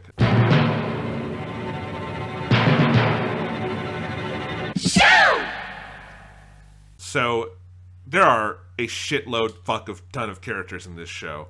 I messed up whatever word I was trying to say there. I'm trying to express that this show is a big ensemble piece, because while we do have those two kind of core protagonists, this is very much in the Wing and Double O model of there are a bajillion characters and factions and things going on. So there's a lot that we could talk about here, but obviously there's the major ones to focus on, because I would say the next sort of protagonist-ish figure would be Kudelia, right? Yes, yeah, our like Relena finally come home to the character that she always should have been. Yes. In the guise of Kudelia Aina Bernstein. I made the joke last night on Twitter that Relena Darlane stumbled so that Marina Ismail on Double O could walk, so that Kudelia Aina Bernstein could run, and she runs so hard, because my hot take is that Kudelia is one of the baddest ass badasses in all of Gundam, because she gets shit done. She stops entire fleets with her voice. She stands against the biggest mobile suit in the fucking series and stares it in the face. She is cool, Sean.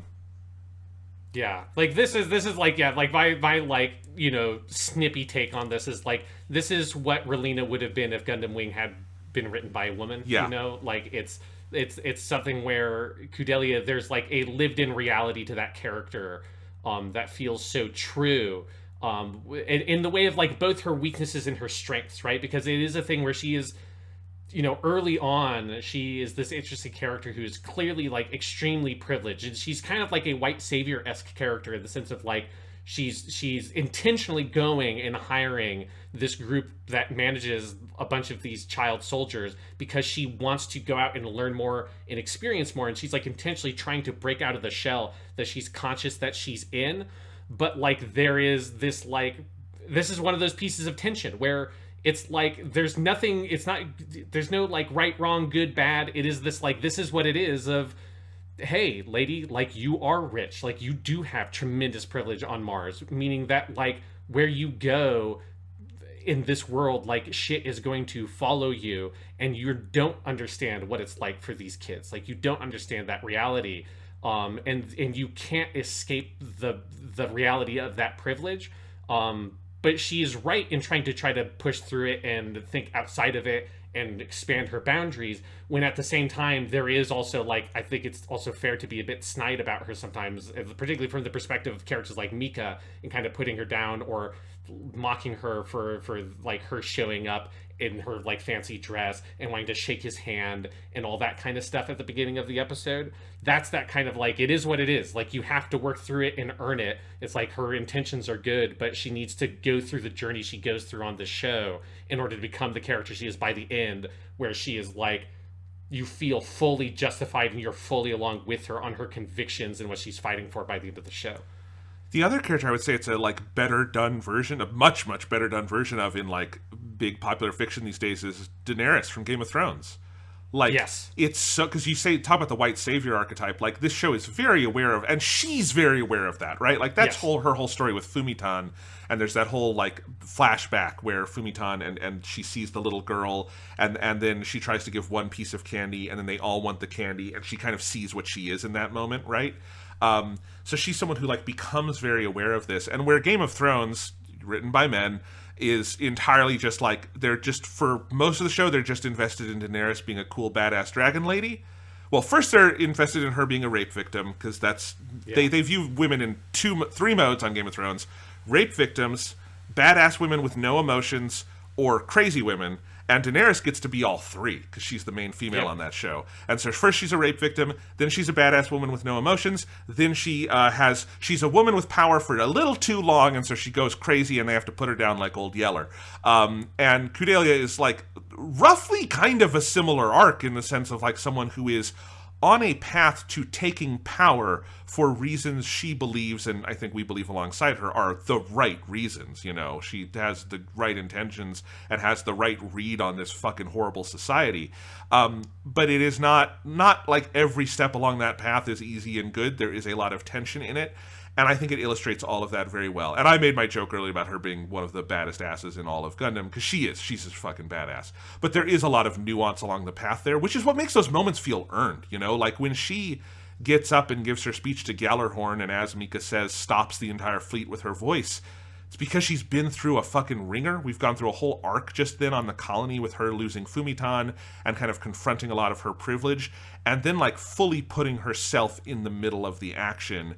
And also all of these people she's hired, but stepping into that role of leader in a very nuanced way. That's what makes that moment feel like it has so much weight and isn't just like performative, let's be cool and big and cinematic the way Game of Thrones would always do it with its, you know, big female character, right?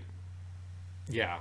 And that scene where she stops the army with her voice is this really satisfying kind of culmination for all of that. And I think the main thing that makes the character work is that like the character is self-aware of all these issues, right? Like the character is self-aware that she is a Joan of Arc and that people see her as a Joan of Arc, and like that she understands that like these rich, you know, I guess I don't know if they're like technically white, like in the American context we just call them rich white dudes, right? But like these rich men who are manipulating her and like using her as a like pawn in their game to try to get money, which is one of like the big, like I think rich tensions at the end of the season, is that like that just like continues to go on, right? Like at a certain level, everything in the show has been the head of like the big crime family and like the head of this like multi-billion dollar industry or whatever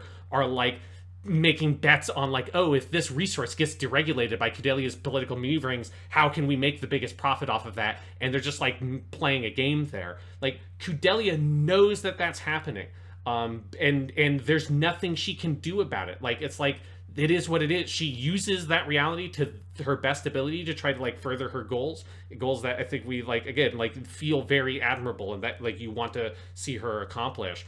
And there's a level of like emotional maturity on the part of the show to be able to like recognize and incorporate all of that, and on the part of the character to recognize and incorporate all of that is so satisfying. Because I think for me, the thing that like you know early on that like, okay, this character is going to work really well, is that she figures out in either the first episode or the second episode, but like right at the beginning of the show, she knows that as soon as Gallarhorn shows up, her father sold her out.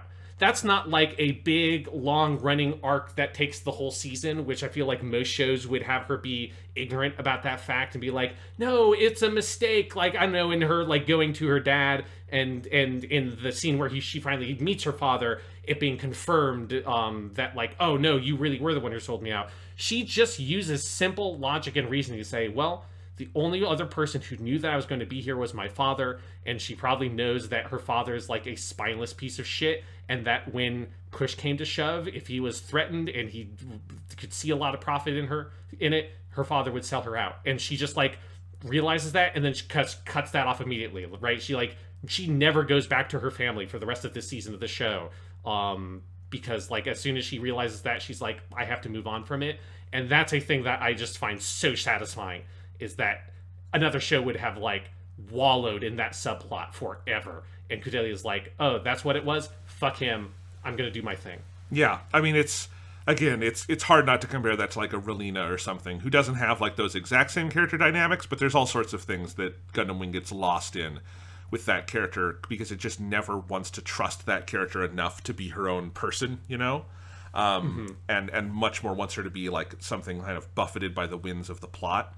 But yeah, she's a great character. And I think here we should also just mention her like sort of big like central arc in the middle of the season, where we have those several episodes on the colony, where we have which is like, that's kind of building up to like, when I said episode 18 is where it all kind of clicks into place for me. That whole arc leading up to it though is really where I think Iron-Blooded Orphans fully finds itself, is on the colony, where you have all of those workers in the mines. You realize that they are, striking, and they're not just striking, but they're going to be doing a violent, like, revolution, possibly. And Tekkadan is, like, unwitting participants in it. But, like, Kudelia is seeing more of the injustice of this world she wants to help reform. You have the whole arc there, obviously, with Fumitan. We have the episode named after her, Fumitan Admos. This show has very good names. We'll talk about those later. And that ultimately culminates in Fumitan and everybody else we've met in this arc dying. And then leading up to, like, finally, like, Kudelia asking for their help and Orga setting Tekkadan free to go fuck shit up, It's an interesting example of how this show is different than most other Gundam series, because it spends a lot of time in that location. It's a long multi-episode arc. I forget exactly how many episodes it is, but there's a lot of it where there's no mobile suit action. There's just a lot on the colony. There's a lot. It's not episodic. It's just very kind of serialized. There's a lot going on there, and it's in service of a story that they take their time telling and putting all of the chess pieces on the board. So you get to the Fumitan episode where they open fire on all the protesters, and Fumitan takes the bullet for Kudelia, and it is just violent and sad and scary. And it's kind of a microcosm of this show's approach to storytelling. Yeah, that scene when they start firing at the protesters is so chilling, particularly because the way it starts is they fire smoke grenades to cover the protesters in smoke so the news cameras can't get all the footage of them mowing the protesters down. And they, like, nobody tells you that. Like, nobody says that's why the smoke grenades are there. It's just like, it's such good direction and visual storytelling of, you see all the factors. You see that the news crew is there. You see that, that Gjallarhorn is manipulating media coverage. And then it's like, well, it's time to go mow them all down like they're cattle. Raise up the smoke screen so nobody else can see what's going on, and just, like, turret, bup, bup, bup, bup, bup, bup, bup, bup, bup. It's like the most, like, just cold, frightening, like, mechanized execution of what's happening there. And yeah, that's one of those really brutal, shocking moments in the show that then pushes Kudelia to, like, be the thing that she needs to be, right? Like, that's where she, like, fully transforms, and you have, the like, old rich men back home, like, that's the turning point on the bet of where, no, like, Kudelia is the real deal. She's not a flash in the pan. Like, she really can be this, like, incredible leader. And that's the moment that takes that, like, horrible moment for her to, like, rise to the heights that she rises to.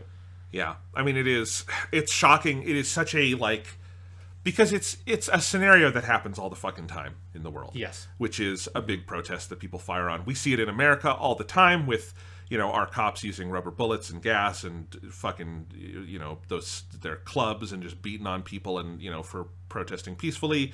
We see it with vigilantes in America. It's in the news this week. Yeah. But also, it recalls things like Tiananmen Square. It recalls the way, like, strikes were broken in Tsarist Russia around the turn of the century, in the late 1800s, early 1900s. One of the first masterpieces of cinema in, like, world history is Strike by Sergei Eisenstein, which is about this story, like the exact kind of thing going on, and ends with a big slaughter of all the workers.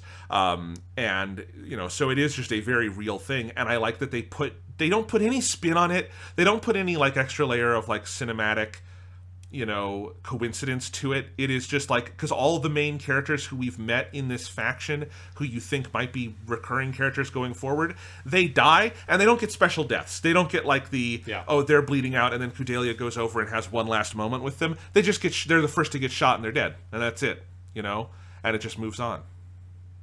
Yeah, it's you have that later scene in, like, the episode after that where you get a quick shot of, like, a bunch of the other workers somewhere else in the colony seeing news footage of the nice old guy who was, like, the leader of that group, who was, like, one of the first people to get killed when everyone got mowed down. And it's just, like, a news report saying, it's like, and the leader of the terrorists, this guy, was killed. And it's just his picture up there. There's something about that, like, very matter-of-fact presentation that's very effective. Because you're right, it's like, the protesters and the people that we have spent a couple of episodes meeting and, like, engaging with, they don't get the special dramatic deaths.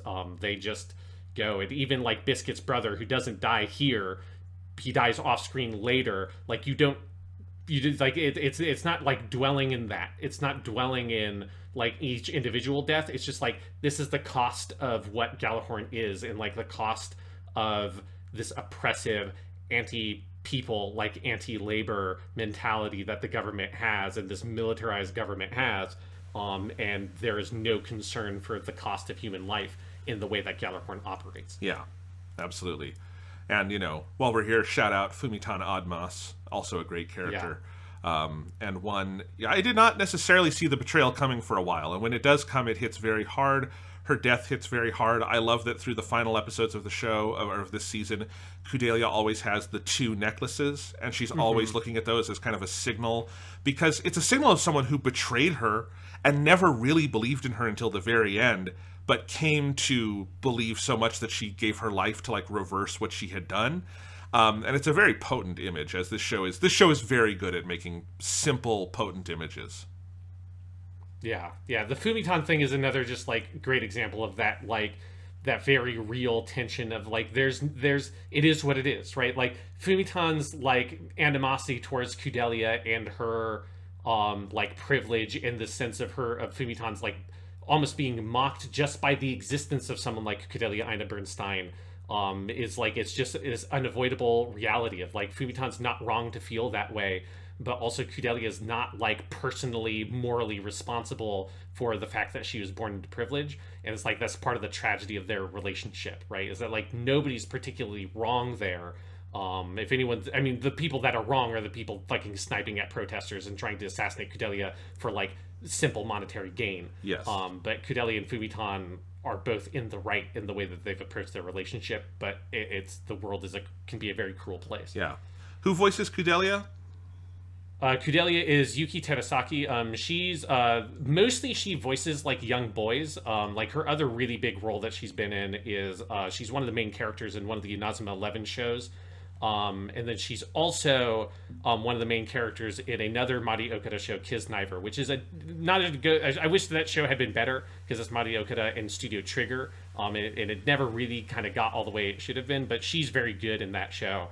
But she also like is like made a career out of playing the like young boy versions of major characters in big shows in flashbacks. So like the big one is that she is the voice of Uchiha Itachi from Naruto as a little boy, which is always funny whenever I open up her credits to look at it and Uchiha Itachi's like near the top. I'm like, no, he's like a 30-year-old man. And I'm like, oh wait, no, that's right. There's like 5 hours of just like flashbacks because his backstory is hugely important, and like she's very good as the little kid Itachi, but you never think about that, like, oh yeah, of course, like she does play that character. She plays that character for like 3 movies worth of content basically. But that's like a lot of her normal credits are more like characters like that.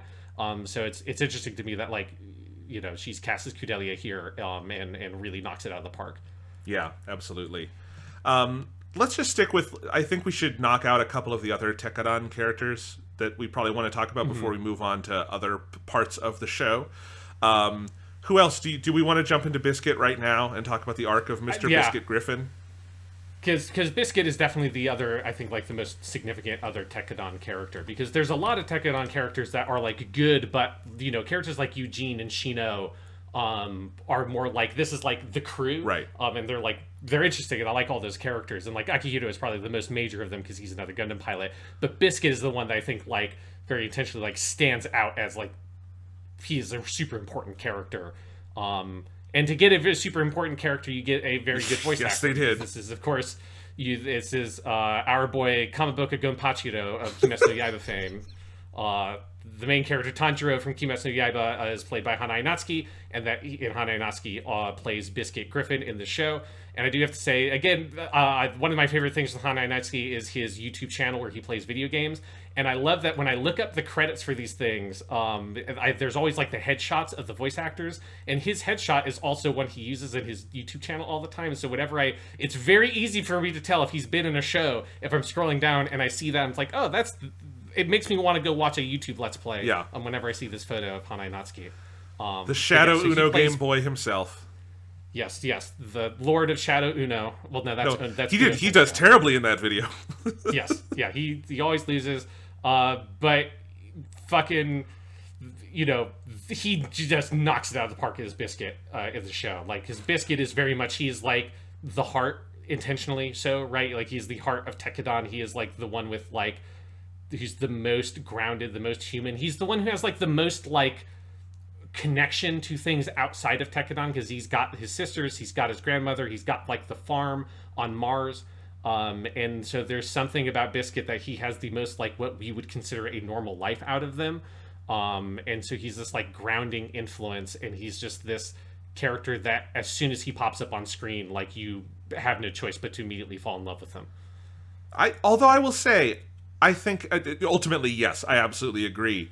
This is one of the tonal things that threw me a little bit in the early going, is that you go through all of the shit in those first 3 episodes, and then you spend a day on Biscuit's farm with his sisters Cookie and Cracker. Like, there is obviously, and this is clearly intentional, there is some tonal dissonance to go from Mika shooting multiple people in the head to Biscuit, Cookie, and Cracker on their grandma's farm. And I forget the grandma's name, but she also has like a cookie-based pun in her name.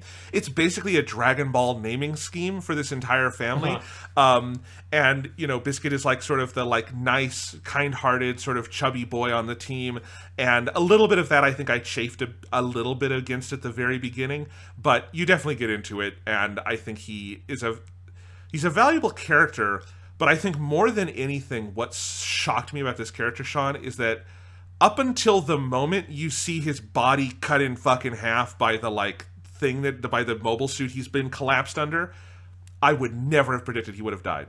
Ever. That is the most shocking death in all of Mobile Suit Gundam to me, because if you lined up after like 15 episodes all the characters we'd met in Iron-Blooded Orphans and it made me list them from like most to least likely to die, Biscuit would have been least likely to die. That character doesn't die on shows. That's not what the Biscuit character is. Biscuit is the lovable heart of the show who like helps give people conscience and stuff. That character just doesn't die, you know? And so like when they do it, like, and even when they do it in that episode when he dies, you have him, he tells Orga, like, let go. So Orga gets flung out of the machine.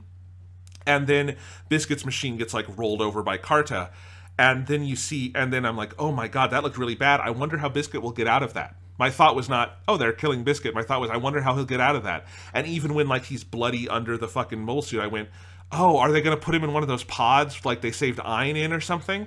And then it was when they do the rain falling on his hat, I went, oh my fucking god, this show is serious. Do you know what I mean, Sean? Like, that's a real bridge for this show to cross.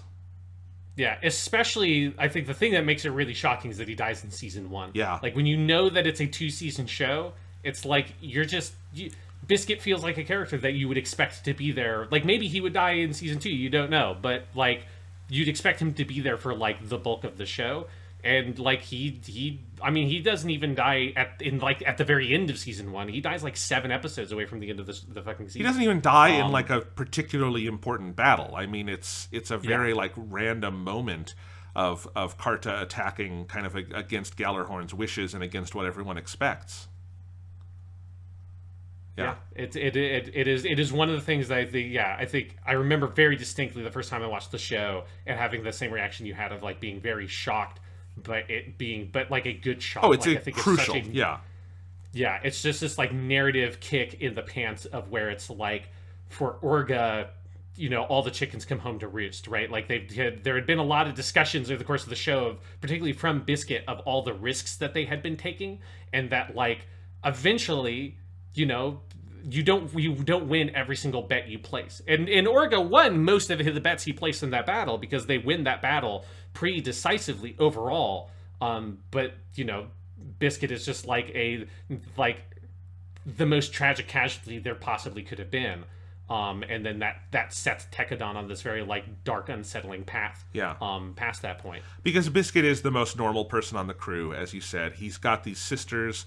He's got a more grounded sense of humanity than anyone else. He has something to go back to. He is a little removed from this organization, and he is very key for Orga. Like, Orga brings Biscuit to every, like, important business meeting. Mika comes sometimes if he feels like it, but Mika doesn't really need to be there because he's just going to do what Orga wants, right?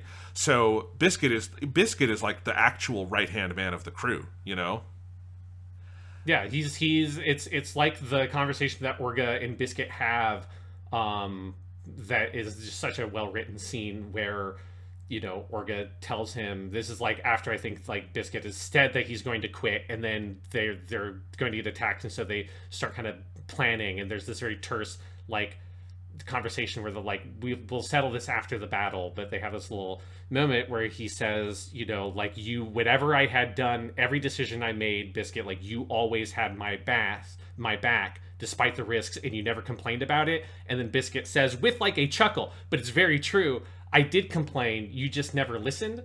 And that's like, I think, one of my favorite lines in the show, because it's like, it's delivered really perfectly by Hanaeneski with this like chuckle and this like friendliness to it.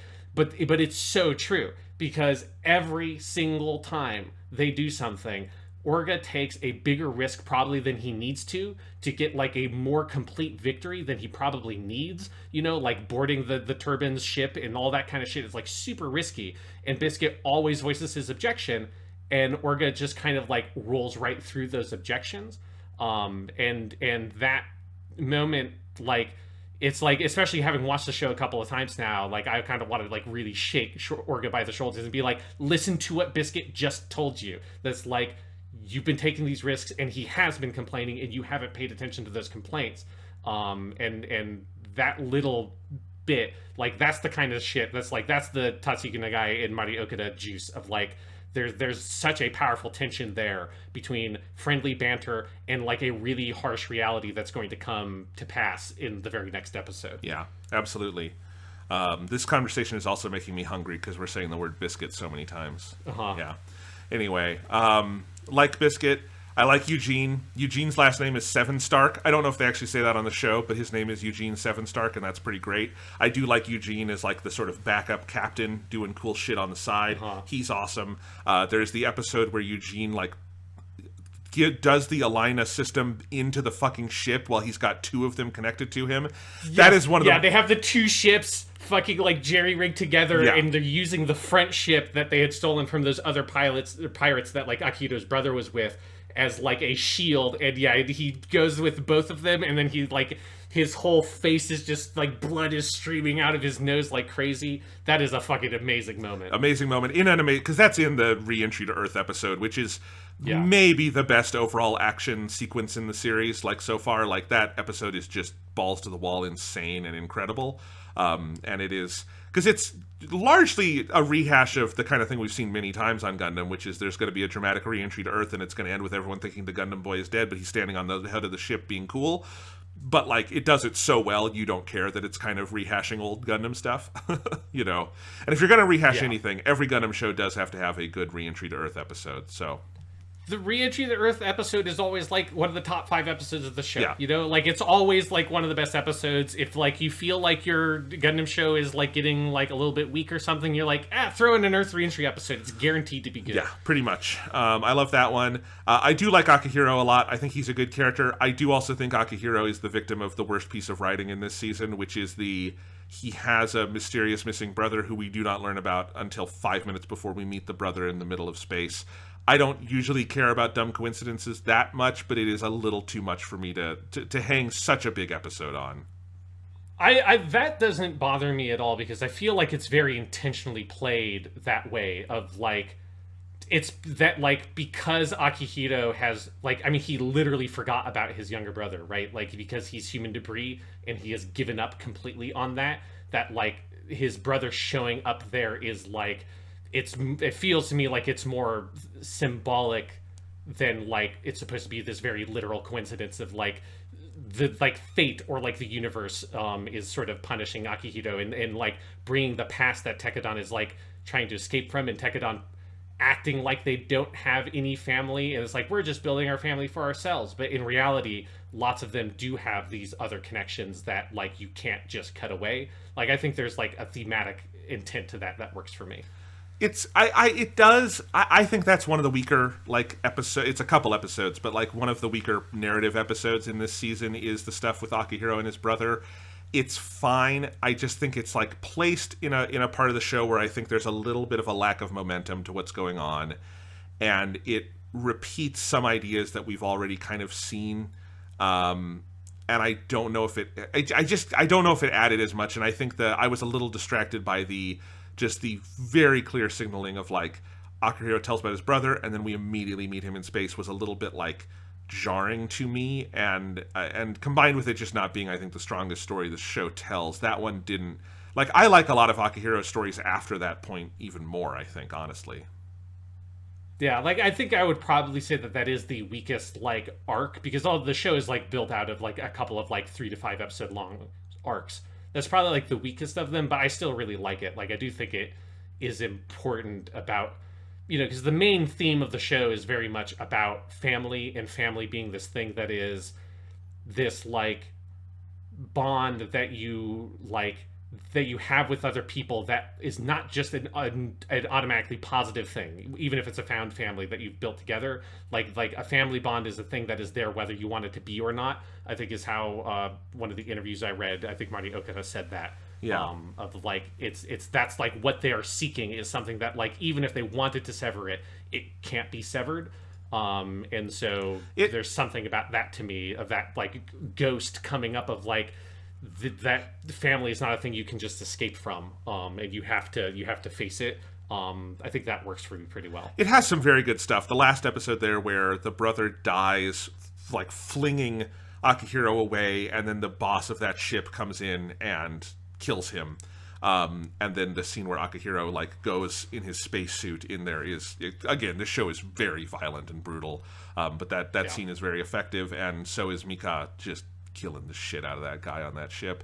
And then I do like how that one ends with Orga offering all the leftover orphans to, like, come join Tekkadan, and, like, because I think there's an interesting line there where the kids who are even younger than most of the Tekkadan kids don't have any sense of who the real enemy is. Like, they are so mad at, like, the people who killed their friend, and so they're out there trying to get Mika, which just provokes Mika to kill all of them very brutally, and it's a really hard scene to watch. But, like, they don't realize what they should be doing is turning their gun on the boss guy, right? Yeah, because it's basically Tekkadan meeting themselves from, like, a year ago or something, yeah. Right? I think my favorite moment in that arc is where, I mean, favorite in a sense of, like, it's very narratively effective, it's, like, fucking gut-wrenching, is Shino being on, like, boarding the ship with that crew, and him being, like, leading this crew in, like, a gunfight. I know what you're gonna say, yeah. And they go into this room where a bunch of the other, like, the human debris kids on that ship are, like, holed up in, and Shino says, hey, like, we're not your enemy, you're fine, we're just gonna move on, and he keeps on going, and then those kids start shooting at the Shino's soldiers that are behind him and start killing them, and then they have to just go and blindly fire into that room and kill all those kids, because it is like a way more brutal version of, like, the Kudelia thing of, like, relative to these children, Tekkadan has privilege, right? Relative to, they are Kudelia to them, and so it's like they don't have any sense of whether or not they can trust Tekkadan or what any of that means. They've been so brutalized and trained that they're going to fear for their lives and open fire. And there's, like, nothing that Shino or anyone else could have done. Either you just murder those kids in cold blood as soon as you see them, in order to save your own men, or the fight that plays out happens. That moment I found very striking. Yeah, absolutely. Last Tekkadan character I think we should talk about is Atra, who is just wonderful. Yes. I love little Atra, who feels like she's, like, I think I looked in the lore, she's older than this, but, like, she looks like she's 11 or 12 or something, and is the littlest girl on the ship, but she's adorable. I think the biggest laugh in the entire series for me came from, for a couple episodes, Atra is jealous of Kudelia because she thinks she's a threat to her getting with Mika. And then she learns about Naze Turbine and his harem of wives, and she says, this is how it can work. We can all be Mika's wives. That is the biggest laugh of this entire season for me. I love that sequence. And then her as a character, like, she, like, there's something really effective about, like, really driving home this point about, like, how different their lives are, where she's so sweet and nice and cute and kind, Atra, but, like, when the shit hits the fan, you see how, like, she has the exact same mindset that all the other kids have. She's very effective in a battle. She does a bunch of, like, she drives the car in the last scenes of the finale. Yeah, yeah. Even though she's like 4'5" or something, she drives that car. Like she gets fucking tortured on the colony and doesn't say a word, and just says later, "The biscuit." It's like, no, it's fine. Like I like got a lot worse in the brothel that I was raised in than these pricks could do. It's like she's not as foul-mouthed as that, but like that's basically what she says. And it's like that's one of those scenes where you see how like Biscuit is different from the other kids, because Biscuit did not have that kind of background. Biscuit is there because there aren't any other good jobs he can have, and that he's formed these like friendships with these other kids. But Biscuit probably could find another way to survive. Like Atra is, while she's not a fighter, she, like the other kids, does not have a choice really in the life that she leads. Like this is the best choice she's got, is going along with Tekkadan and like doing this. I am also glad. Yeah, I'm also glad that this character. The show does not go super in depth with it, and I'm not sure how you would work it in super in depth. Especially, there are limits to what you can do in an anime on a Sunday afternoon, which I think is where this aired. But like, Atra did come from a brothel. Like they do very clearly show that on Mars the division was the boys were over there fighting in the wars, and the girls were like being trained in brothels to like eventually be prostitutes, and that is what would happen in these situations, and that is something Gundam has never really dealt with. It has dealt with child soldier themes before. It has not dealt with themes of like sexual servitude and child slavery, which is like the other side of it. And I think at least that like that is clearly a part of the reality of this world that they are trying to reform is a good reminder, and like I'm glad that is acknowledged in the fiction of the show. Yeah. Yes, that's a good point. That they treat it with like to the right level, right? You say this like you can't go too far with it, like for a number of different reasons, but like really clearly acknowledging that like that's the reality of like the kind of life that she was being raised into. The other like really important thing that Atra has on the show is like she is Kudelia's main kind of like liaison into that mindset, into that world. And so there's an early episode where she and Atra are in the kitchen together, like after Atra has made all the food, and Kudelia is asking her about like what her favorite foods are or something, or what would you like, and Kudelia says, oh, would you like a steak or whatever it is, like some sort of meat-based dish, and Atra's like, oh, I don't know, I've never had meat before. But that sounds really nice. And her, like, she's so sweet and so like empathetic. Like she's always kind of thinking about other people, probably as like a like survival mechanism of having to like make sure that other people are pleased so that they don't hurt her. It's probably where she learned this. But she's always thinking about how to like make other people comfortable or feel good. But it often exposes like the very like limited life that she was able to lead, that she doesn't know how to read. She doesn't know what the word revolution is, which is probably my biggest laugh in the show, is her like constantly not knowing how to use the word kakume, which means revolution, like grammatically correct in a sentence, and so she just throws it in random places. The way they do it in the subtitles often is like, let's do revolution, which is great. Yeah, let's do a revolution, everybody. And yeah, the translators get to have some fun with that. But and it's like, it's fun and funny because like the character's very lighthearted about it, but it is also sad because it's like, she hasn't had any education, like she hasn't had access to any of that kind of stuff, and she gives you like a different insight into the kind of the culture and the mindset that breeds on like Tekkadan from a different perspective, because she's not a fighter, because she's a young girl, and all the other ones are, you know, they're all boys. They've been trained as soldiers, but like that, even if you aren't a soldier, if you are a kid that has been raised in those kinds of circumstances, you're going to have that kind of survivalist mindset and see the world in this very limited, closed off way. And she's one of those characters that makes that very effective. Yeah, no, she's great. I also just love that she's not just Kudelia's window into this world, she's also Kudelia's like biggest believer by the end of the season. She wants to do it. She doesn't know how to use the word revolution, but she wants to do it. And I do really like that. And I think it's an effective characterization. And again, she drives the fucking car. Everybody is useful on this show in some way or another. Yes. I also want to shout out her voice actress, Hisako Kanemoto, because she is also Squid Girl in the show Squid Girl. That makes sense, which is such a delightful show. If you want to have like be able to have a very fun, funny character like Atra without all the baggage of like, and she's an orphan who is like physically abused while she's being raised at a brothel. Instead, it's like, hey, she's a funny squid girl that comes from the sea, and it's just a good time. You should go watch the show Squid Girl because it's great. I don't know, that episode where they tell Squid Girl to shoot the customers in the face is pretty fucked up. Yeah, where she just uses her tentacles and rips their faces apart, and then she like drowns this one man in her ink. It's pretty brutal, but Oh my God. I couldn't believe they got that one to air. All right.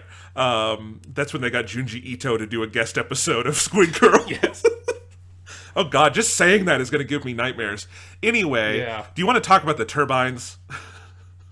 Yes, let's talk about Naze Turbine, or as I like to think of him now, Gaia from Genshin Impact, because I can't hear that voice actor without thinking of Gaia that's who he is, Impact. But yes, Naze and the turbines.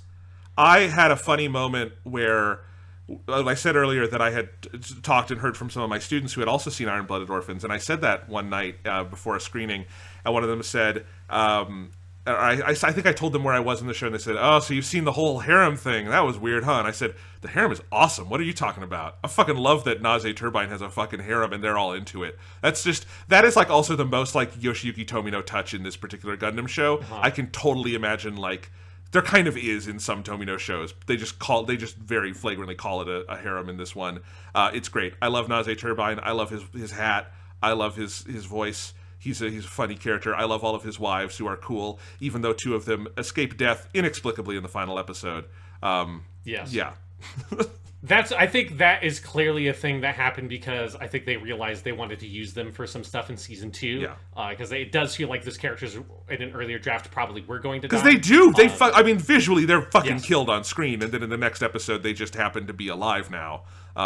Which I forgive the show for because they don't do that excessive. It's not Gundam Seed. They don't do it with 1 million people, but they do with those 2 in particular. They get last-minute plot armor. Yes, but again, we have another season, and it is definitely, I feel like, knowing where the show goes, it's like they wanted to use those characters. I think that was when they were like, oh, we've got some ideas for some stuff. We should leave these characters alive. But yeah, like Naze's harem and all that stuff. I really like this stuff for a few reasons. One is I love the whole Yakuza side of the show. There's not a huge amount of it in season 1, but what's there is so fucking good. The whole ceremony where he gets sworn in and all that, Orga, and them having all the like the traditional Japanese garb with like the Tekkadan logo on the back is just a great fucking visual. And I love that the leader of the like fake like space Yakuza Teiwaz is named McMurdo Barrister. But he looks like an old Japanese motherfucker, so there's some sort of like, this is like 1,000 years in the future or whatever, so who knows how cultural lines have divided and stuff throughout history, but he's got like the most fucking like British name. But he looks like an old Japanese motherfucker who's also the leader of the space Yakuza. And he's voiced by Unsho Ishizuka. So, like, I mean, I know they're all Japanese in voice, but there's something about having Unsho Ishizuka do that voice that makes him sound like an old Japanese man, like, very intentionally. Yes, I agree. That he sounds like ethnically like the character is supposed to be Japanese, despite what his name is. Yes. Which is, No, I fucking love the Space Yakuza side of it. I love that after that point you always have... Because I think Orga's relationship with Naze is great. He always calls him Aniki, and they have a very, like, big brother, little brother relationship. Naze always calls him Kyodai back. It's just, it's very good. I love it, and I'm looking forward to the inevitable scene where a giant Gundam has to cut off its pinky in Season 2. I mean, that's what really the whole sword, kind of, running joke or whatever was all setting up was, for the, making it right in Season 2. I'm looking forward to, Mikazuki using the Gundam Barbados to, shake down some other mobile suit out in space because it didn't pay off its loan or whatever. Is that where the Season 2 picks up? They're just loan sharks now? Yeah, it was a very surprising turn, but actually Season 2 is just an adaptation of the first Yakuza game script. It's really interesting. Mika's been in prison for years. Yeah, Mika's been in prison for 10 years. He comes out and Orga's gone bad. It's fantastic. Does Orga have the eye patch? Yes, Orga should be the Majin of the show. You're right. Anyway, sorry, we're on a tangent, but again, they gave us Gundam Yakuza. We can't not go on the tangent. It's good stuff. It's really good stuff. And the other thing about the turbines I like is I enjoy the harem. There is something about a show just openly and flagrantly being positive about polyamory that is crazy. Because that is what it is. And it's not just Naze. It is there are other characters like Carta, who she has her male harem basically of dudes who look like McGillis, which is fucking hilarious. Just so good. But like it's that, and then it's like Atra and Kudelia and Mikazuki in the sense of like of very intentionally, right? The show is about family. That is its primary theme. That is the thing it is most concerned with exploring. But it's not just family. It's like unconventional and unorthodox family structures, and like a polygamous or polyamorous family structure is one of those. And I think one of the key things about the turbines that like they don't like say super explicitly, but it's heavily implied and it is true that like it's like all the women on that ship don't have a sexual relationship with Naze. If they want to have a relationship, a physical relationship with him, they can if they want to pursue it. But like that's like a thing he sort of puts off as like, this is like what my ship is, and he goes and he's like, his crew is made up of women who like are like Atra grown up, right? Like they are women who have been abused by the world and have nowhere else to turn to, like women who turn to organized crime. Like it's the same kind of background. But he's not actually like forcing them into some form of like sexual servitude or anything because like that, that's which I think some people misinterpret about the show. Because in the West we have a totally warped view of what a harem is. A harem is not a bunch. Yeah. I mean, there are obviously bad versions of anything throughout history, but like I heard a whole podcast on this once that I found fascinating of like the harem was actually empowering to women in a lot of ways in different places in like history. And of course anything can go both ways, but like we have a very warped view of it, and I think this is much more in the like nuanced view of it as something like, one, it's not literally a harem like in the like historical sense of that word, but also it is like a positive polyamorous thing going on here that everyone is consenting to, and like it is their version of empowerment. And like he leans on all of the women very hard. Like his main squeeze, Amida, is like his right hand person, right? She like makes half the decisions, you know. I think it's a cool character dynamic, and again, as you say, it's a very sex positive thing to see, which is just rare in media in general.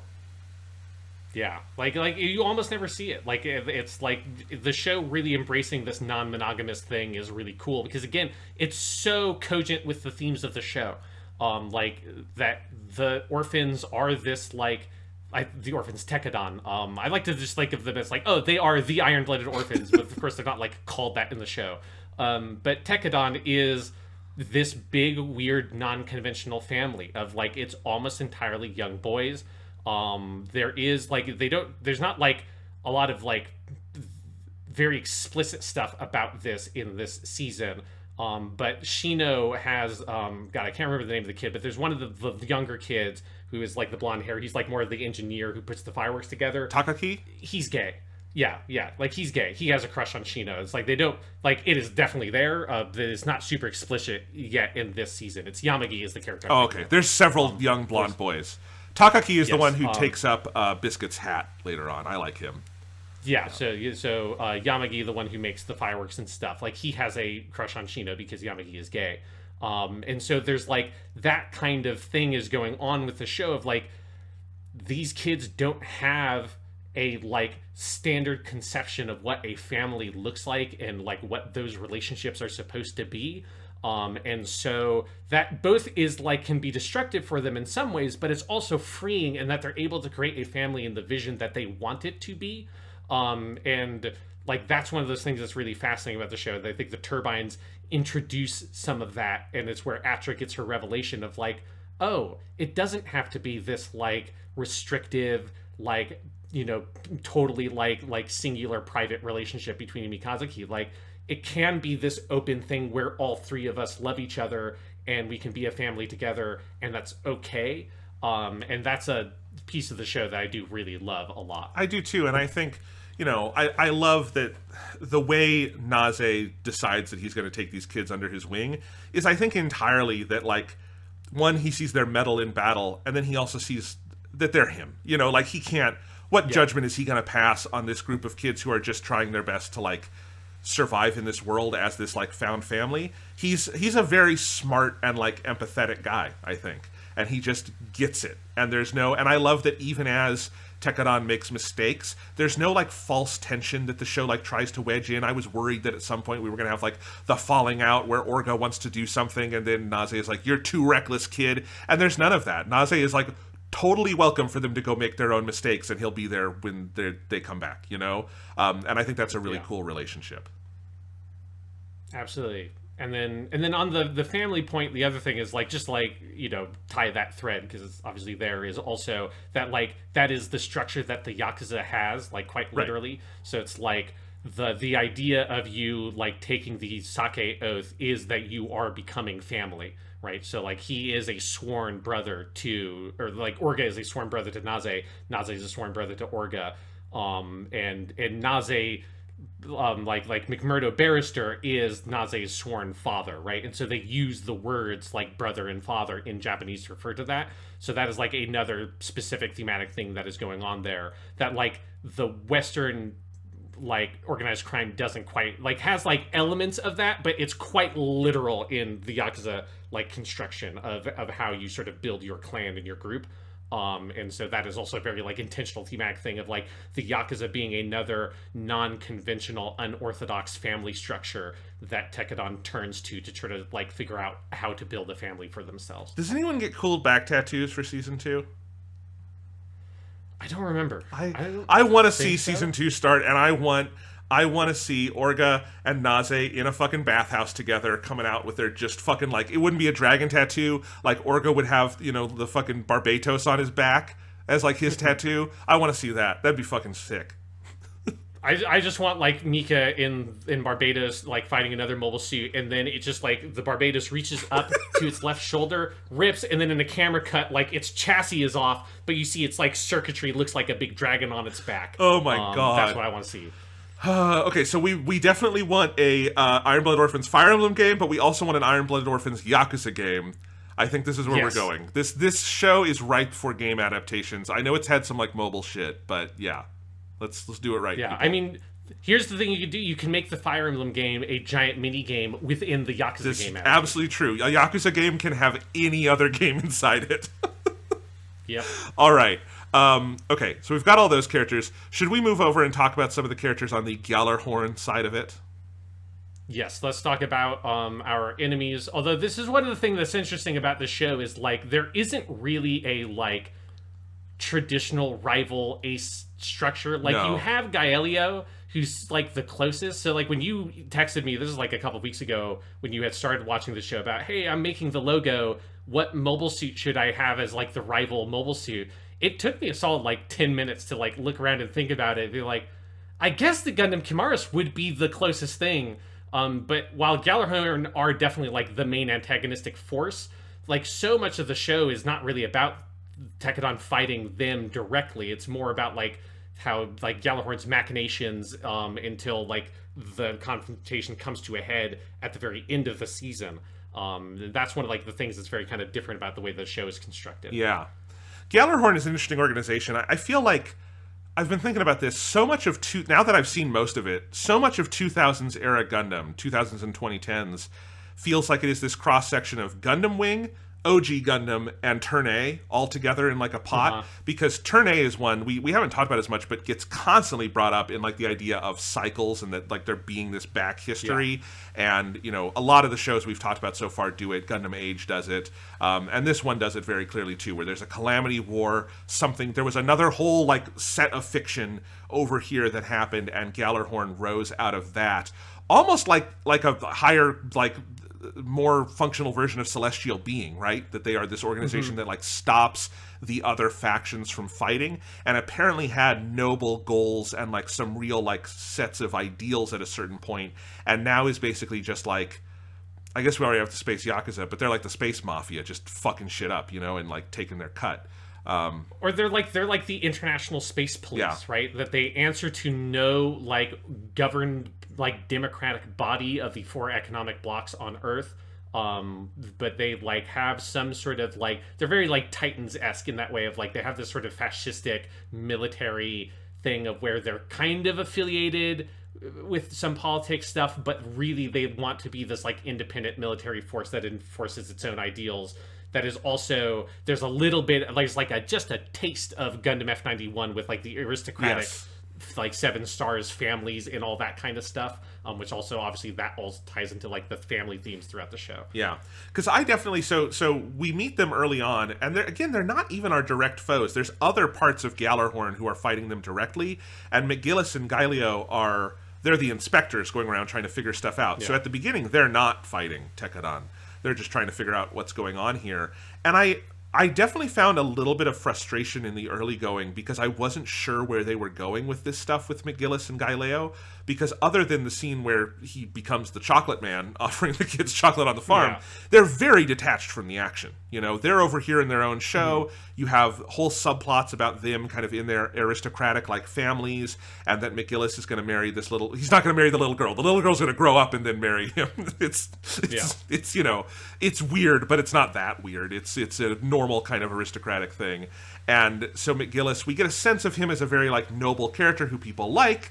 He's also had to like kind of scrap his way out because of family dynamics.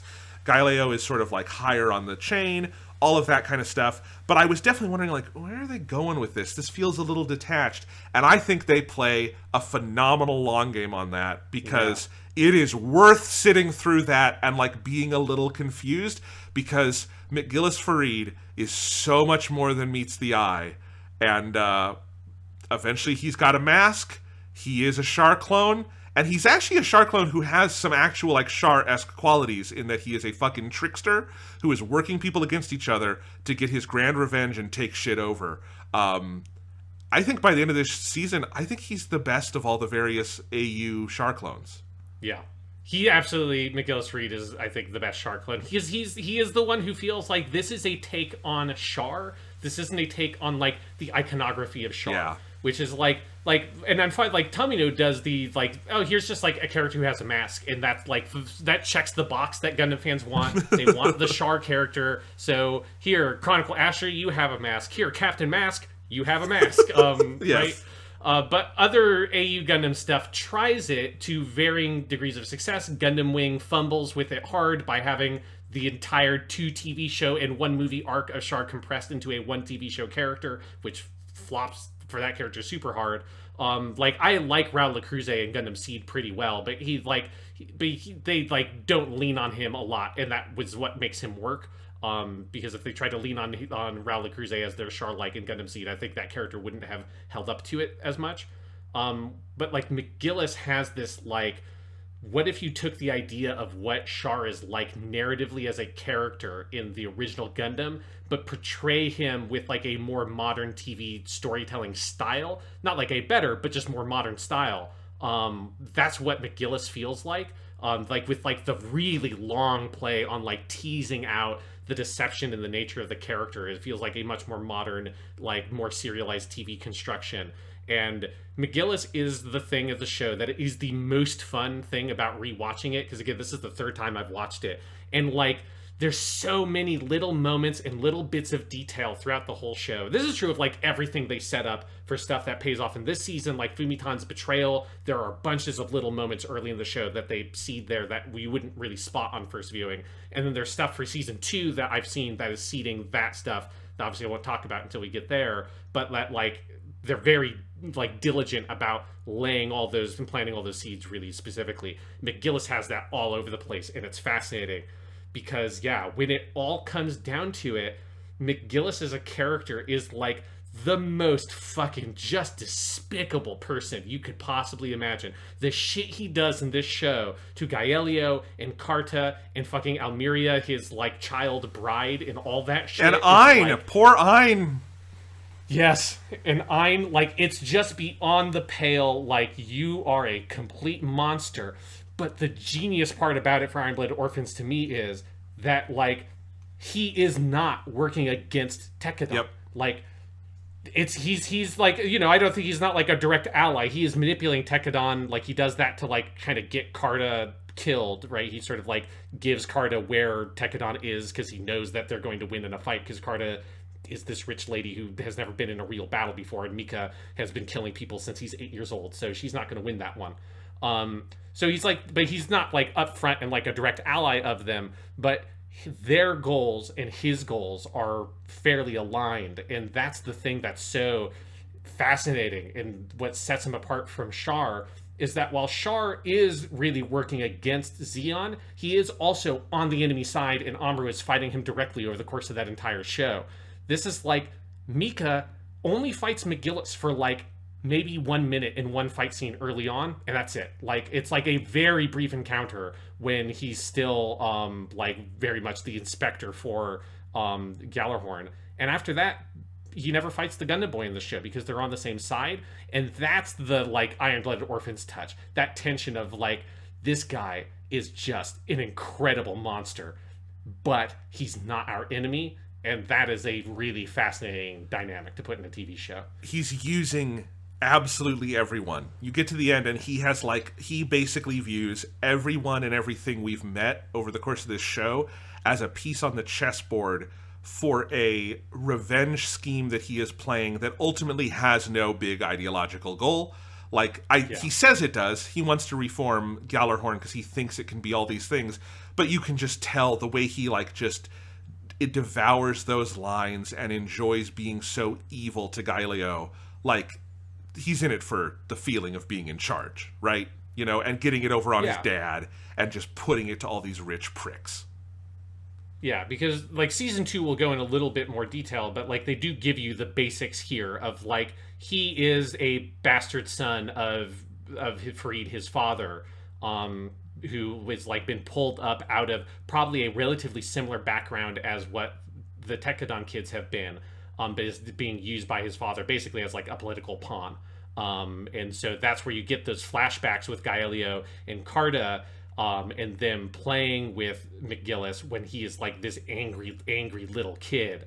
And he is this really like dark shadow version of Tekkadan, of this like kid who comes from that background and that mindset, who has been like ripped out and put into this like just like disgusting, ostentatious, just like treacherous fucking political bullshit of these aristocratic families, and his father, you know, playing all these political games with like adopting Carta so that he has some like influence with the Issue family that like doesn't have a proper like heir right now because it's like Carta is their heir. And then he's like setting up McGillis to be married to Gaelio's little sister, which is basically why his father adopted McGillis in the first place, just for this political marriage to marry him off to like a girl that's what, like 15 years younger than McGillis is. It is like McGillis taking all of that and just like bottling up deep inside and playing this long game to spite his father and this system, right? That is family in blood. It is family in the traditional sense we think of it as, but it is the most corrupt, evil, vindictive, fucked up version of a family you can imagine. That is very clearly much more of a traditional family than anything that Tekkadan has ever experienced. And the scene where he pulls all the strings together in the finale while fighting Gaelio, because, I mean, that finale is just fucking amazing mic drop moment after amazing mic drop moment. But I think the mic drop of Mikazuki has gone into the city to fight Ein, and then it's like, well, wait, who took care of, did he kill Gaelio off screen?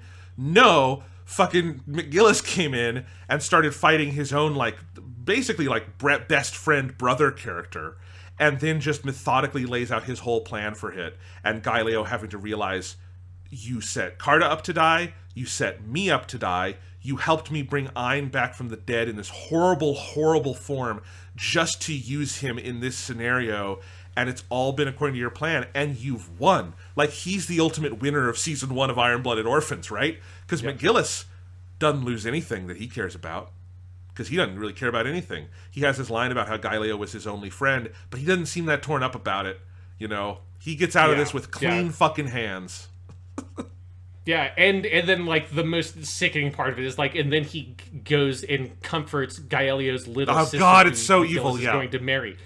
Yeah, and that's, like, the scene that makes, I think, your skin crawl so much when you're watching it a second time is the ball scene where, Gaelio's little sister is there, and she sees some of the adult women flirting with McGillis and gets very insecure and runs off. McGillis sees it and goes out and, like, comforts her. And, like, I think it's, like, a kind of uncomfortable scene, even if you don't have all the context of what he's doing. But when you know how, like, precisely he is playing her and manipulating her, it's just like, oh my God, you fucking monster. She's, like, this 8-year-old girl. Like, she has no...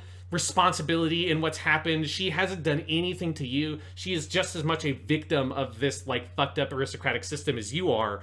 And he's just, it's just this disgusting ruthlessness about him, that he is like, you know, he is like Mikazuki. Like, he definitely has this psychopathic quality to him of where it doesn't affect him at all. Like, he doesn't care. Like, he just, nothing phases him. He murders Gaelio, saying that he was his friend, but as you say, like, there's not a tear doesn't like go down McGillis's fucking cheek. But what separates them is, yeah, if Mikazuki has something that McGillis lacks, though, it's a sense of loyalty, right? Like, Mikazuki wouldn't do that to people, you know?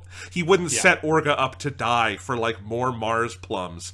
So that would be a very sad alternate story. But yeah, like, it's so good. And if I'm not mistaken, this is the voice of Cloud from Final Fantasy, right? Yes. Yeah, this is Takahiro Sakurai, who is a great voice actor. He's also like Giyu in Kimetsu no Yaiba. Yeah. He's in everything. But yes, the thing I like think of is Cloud from Final Fantasy VII. Yeah, I know him best from that. And there's a stretch of the show where he's just this very calm behind the scenes character, where you're kind of like, well, why do you get that big legendary voice actor for this? And by the end, he makes such a 3-course meal out of that reveal scene with Gaelio. Mm-hmm. It is such phenomenal voice acting. It's like, yeah, this is why you get Cloud, because he can do these incredible things. Oh my god, it's such a good vocal performance. Yeah, because while Sakurai has played like a couple of villains in the past, like most notably he's Griffith in Berserk, which is a similar kind of character to McGillis, in that he's like, he seems very angelic and like good, but then is actually like the treacherous bastard. But like usually he plays like very heroic type characters, and usually kind of like a darker hero kind of character. That I think is very smart casting of you hear McGillis, and I think you like immediately want to kind of trust him because of the kind of voice that Takahiro Sakurai has. But like the performance is so layered with all of the performance of the character that the character himself is putting on for everybody else. Yeah. Yeah, it's a great performance. Great performance, and so you have rewatched the show several times. I just really want to, because I want to see all this stuff early on through the lens of knowing where he goes, because I bet that makes those early episodes 10 times more interesting when you know where they're going, you know? Not that they weren't interesting to start with, but just like, man. So, like, when he meets Mikazuki and the whole Chocolate Man thing happens, like, the first time you watch it, you're reading it as, like, uh-oh, is he going to figure out that, like, they're parts of Tekkadan and, like, bring the Calorhorn thing down? And it's like, the thing that happens is that McGillis figures out, oh, he is a child soldier. He's, like, part of that group. And this, like, he's like, he can be a pawn in my game. Like, that's the thing that happens in that scene, is he, like, identifies that and starts building that relationship there.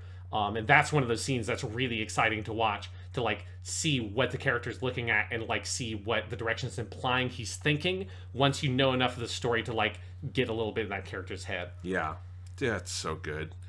Yeah, Gaelio's a good character. I like Ein a lot, and what happens to poor fucking Ein is just, man, that's fucked up shit. Yeah, Ein is one of those where particularly like at the end of the show, like what they've done with him is like this really powerful character arc that is that like thing of him early on. He's part of Lieutenant Crank's crew, or sort of like Ramba Rao-esque character in the show, where like Ramba Rao-esque characters don't get to live very long in the world of Iron-Blooded Orphans. Ramba Rao-esque characters also don't usually get killed by the protagonist so nonchalantly, though, you know? Yes. Like, that's what's so disturbing about it. Yeah, it is one of the nice, but it's like one of the nice season structure things is like Ein is a part of that group that fights Mika at the very beginning of the show. And then Ein is the person that Mika has to defeat at the end of the show, but Ein is like monstrously transformed into this monstrous version of like, of what kind of he always was, right? Of this kind of like self-loathing character, because he's also from Mars. He's like in the scale of the social order of the human race on like Earth and the space colonies in Mars. He's not that far away from where like the rest of society considers Tekkadan to be, and like the space rats and all that kind of like shit. Like other people treat him like that. And so he has this kind of self-loathing of him wanting to be better in a social way, but he can't really be allowed to be that. And then him looking up to and idealizing the sort of, you know, the gentleness of Lieutenant Crank that Lieutenant Crank projects. Of course, Lieutenant Crank is completely ineffectual in actually trying to help any of the kids. Like, the best he can do is to not kill any of them, which is not, it's nice, it's better than killing any of them, but it's not really a positive contribution to the situation. So, like, Lieutenant Crank's philosophizing about, like, oh, we shouldn't be killing kids, this is morally wrong. Crank doesn't do anything to fix that situation at all. And Ein looks up to that sort of gentle heart, but he learns all the wrong lessons of, like, it just causes him to resent and spit on, like, the people that Crank was pitying and died trying to find some way to help that he couldn't figure out. And there's something about that arc that is very powerful. It's like middle-class white people, like, trying to help someone who's homeless, and then seeing, like, a homeless person, like, not do what they want with the money that you donated or something, and then just getting upset and spit on them, right? Which is, like, the kind of attitude I think some, like, well-meaning privileged people have, is, like, you want to just be able to do a superficial good thing, or, like, say something nice and give someone who's less privileged than you a compliment, and you expect them to just be, like, to worship you or whatever, and do exactly what you say. And that person is probably going to look, like, spit on you or be upset at you or hate you for being this, like, condescending, pitying fucking bastard. And then that just turns that sense of, like, condescending charity into hatred. And that's, like, I think a very real attitude I see sometimes in the world that Ein, like, embodies so monstrously at the end of this show. Yeah, absolutely. There's also with Ein, it just is reminding me there's this thing Mika does in so many fights that is both potent, it's sometimes kind of badass and cool, and oftentimes it is disturbing as shit, where I don't think he is intending to trash talk his opponents, but he keeps saying things that just enrage them. It's most obvious in that final fight with Ein, where Ein keeps going on about Lieutenant Crank, and Mika is like, who? I didn't care, kid. You can be as mad as you want. I don't know who that is, and I don't care. And, like, Mika, and he keeps making it worse for himself, too, because it's just, like, pissing off his opponents. He does that to Karta. He does that, like, he constantly, it's this thing, and I think it's, like, it's part of the psychopathy of this character. You'll have characters like Karta or Ein or all these others who think they're in a more normal Gundam show where, like, narrative rules apply and, like, this is about honor and justice and we're going to have our big duel here and you're going to be as, sad about the person you killed as I am, so this is going to be a dramatic fight. And every time Mika says, no, I'm not in that story, fuck off. And it's this really fascinating thing. I think the most powerful moment of that is when Karta tries to set up a 3-on-3 duel and Mika just launches off the ship and beats them all to death, which is like, that is one of those, I had my mouth open and eventually, like, had both my hands covering my mouth watching that entire scene because it is so, like, it's a phenomenal action sequence, but it is also, like, brutal and powerful, and you don't quite know what to feel. There's this show, as you've said many times, Sean, leaves you in the it is what it is space, but what it is not good. And I think in that final fight with Ein, you also see it where, like, in a different framing of this story, Mika's kind of being a badass, being like, Barbados, give me all this power. I don't care about what you cared about, kid. And instead, it's really disturbing. Mm-hmm. Yeah. No, it is. It's Mika's, like, very nonchalant attitude about killing people. Yeah, it's super disturbing. And his habit of, like, as you say, he, like, has these lines that he almost, like, mumbles to himself in the cockpit, where he, like, and sometimes they're almost, like, kind of, like, very, like, dark, like, kind of dry jokes he kind of tells himself, that then gets picked up by the enemy. It's an interesting piece of characterization of where he's, like, he's so dismissive of everyone he fights, and they go on about some honor or some bullshit. He's like, I mean, he says that to, like, Lieutenant Crank, where Lieutenant Crank's like, children shouldn't be forced to fight, and then Mika just mumbles to himself, but you killed, like, dozens of them, and then Mika starts to kick his ass. Yeah, it's powerful stuff. Are there any other major characters we should cover here? I think we got the sweep. Yeah, I had a list, and we definitely hit all the ones I had. Which I guess means we should probably shift focus here and talk about some other themes on the show. Do you just want to dive? We've gone to it a couple times, but do you want to just talk about this show's approach to action and how fucking phenomenal it is? Yeah. So this is, I think, some of the best action in any Gundam show, because it's, like, such a different approach, right? So we've talked about, like, kind of the tactics thing. But the show's approach to action generally is, one, you don't have lots and lots of action scenes. You build up to action scenes slowly over the course of a couple of episodes. So like every action scene is very unique and fresh. The show avoids the problem that some Gundam things can have of like, here's like the 15th random like enemy new mobile suit design that goes out, and the Gundam boy goes out and fights and he kills it.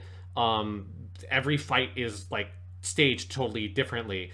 And I like the approach of you kind of like get thrown into the action without knowing what Tekkadan's plan is, but you know that they have one, and then you see like the procedural unfurling of the plan as it reaches its different stages, which is such an exciting way for the action to be constructed. And it gives the action this like tactical and like very naval quality too in a lot of like the space scenes. Well, because this show focuses on the ships way more than any other Gundam. Like, there are significant action sequences that are about ship-to-ship combat and maneuvering that they've never really done before. The most notable one being, I think, when they, like, fucking fling the ship around the moon in the coolest maneuver ever. But they do that a lot. There's way more ship-to-ship combat, and I think that's one of the coolest things they do. Yeah, and I love the very, like, reckless plans that Tekkadan has. So that one with the asteroid is a great moment of them shooting this like cable into the asteroid in order to swing around so that they can like turn around so that they can fire their weapons back at the people that are chasing them. But the cable goes in so deep that like when they detonate the bombs, the cable doesn't come unlodged. So Eugene in the mobile worker has to like go out and fucking shoot the cable and blow up and like destroy the edge of the asteroid so the cable can come loose. That's a great moment. Or I think my favorite little bit of like naval kind of combat stuff is when they're fighting the turbines and they shoot the missiles, and the turbines blow up the missiles in the air, and it lays like a smoke field, and you think, oh, they're going to like escape or disappear or something, and like the smoke is going to clear, and it's going to be like, where did they go? Because that's how that kind of scene always goes. Instead, the smoke is a cover for a fucking like ramming charge they do, where the Isaribi, the Tekkadan ship, rams really close to Naze's ship, but just above it, so it kind of scrapes off the top while Orga and then the team of like other Tekkadan fighters jump off and board the ship like while the Isaribi is passing over it so that they can take it over from the inside. And they like have a fucking hacking specialist that like hacks into the systems and all that, and you see the way in which like the members of Tekkadan have been trained their entire life for these kinds of combat scenarios and how like brutally efficient they are about it. That's one of those moments that like you just get up and start clapping and cheering, because that moment of taking this character that eventually you're going to like as an ally, Naze, that moment is this very kind of condescending character who is underestimating our main characters. And Orga getting the better on him is a very cool moment. It's an extraordinary moment. And yeah, I think overall it's they don't, as you say, they go several episodes without action, but when they do action scenes, they're always really big. There's no like, there's none of like the minor action scene in the episode where we just need to have a mobile suit fight, which I frequently love. We like Tomino's approach to this sometimes too, where he does it in every episode. You know, if you can do it well, that's a great thing to do. But this show very much builds it more, almost like some of like the Gundam novels and manga, where you don't have to worry about like the week-to-week grind of it. And so you have these, when they do a set piece, it's a big set piece. Oftentimes it goes outside the boundaries of one episode, and you'll have kind of two-parters built around it. And every one of those set pieces is very distinct, very big, has a lot of moving pieces, and usually has quite a lot of narrative impact because of that as well. But yeah, it's the rare Gundam show where you will go several episodes with no Gundam in it, you know? Yeah, and it makes the moments then when you get the Gundam stuff all the more impactful. Yeah, and I was, you know, I do think my favorite action stuff in the show tends to be, and I think it's because of the Barbatos, when they are grounded. I think some of the stuff on Earth and then on Mars in the very beginning, I think the Barbatos is at its coolest when it is like on the ground because of the kind of suit it is. So in space, like the best stuff, the Barbatos is cool in space, but the best space action tends to be on like the ship-to-ship stuff, I think. Because the Barbatos is just such a grounded like mobile suit where you have to feel the weight, and it's hard to do that when you're in no gravity. Although they still do impressive stuff with it, that being said. But yeah, there are good ones throughout, But I do think when you get back to Earth for that final stretch of its 6 episodes at the end on Earth, good God, the action scenes in that last stretch are incredible. Everything with Carta has so much impact, not just narratively, but also just the choreography and the movement of everything. And I think a lot of this comes down to, we've just got to sing the praises of, for a minute, of the Gundam Barbatos, which is one of the best Gundams. It is one of the most unique, and I think in terms of how it is animated and moves on screen, it is like top shelf S tier Gundam design, because it has such like its sense of how it is unique and then used uniquely in action scenes is a cut above even some Gundams I fucking love, you know?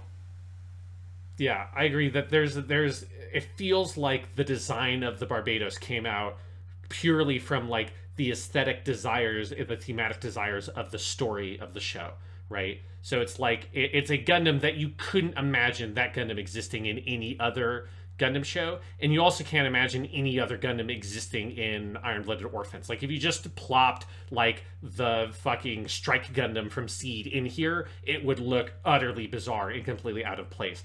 There's this like monstrous like skeletal aspect to the Barbatos, right? It's like kind of like lanky and very lean looking. It's missing a lot of stuff around the middle that Gundams are usually very bulky around the middle, and it's thin and maneuverable and sinewy, you know?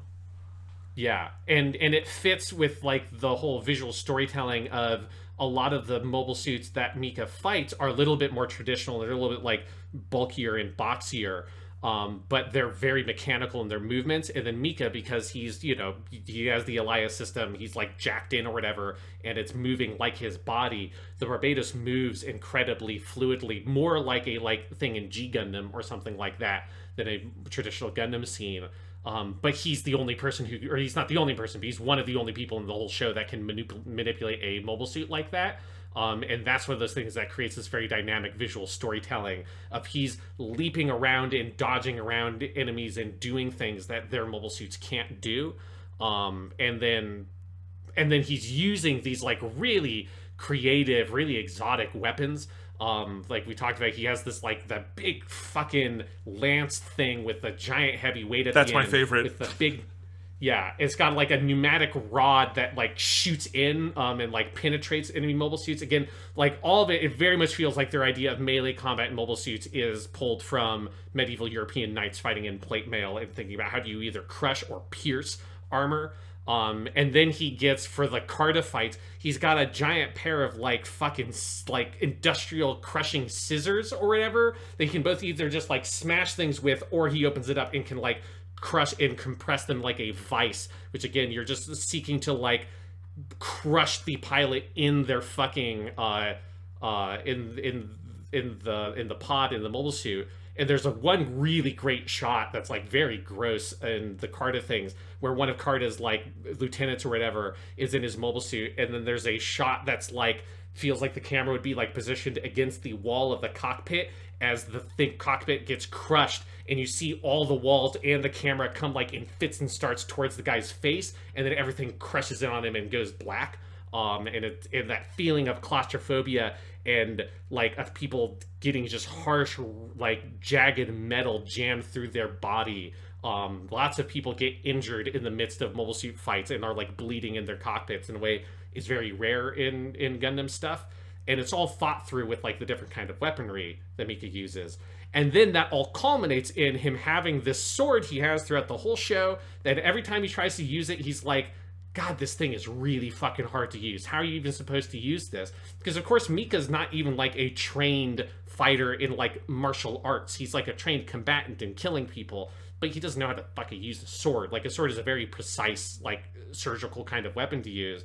And then that big moment at the end of the show where he finally figures out how to use it, and he like is just cutting away at the joints of Ein's big like fucked up mobile suit and just only targeting like the least armored parts of it and just cutting it down bit by bit until he gets to the core of it and is able to take care of the cockpit.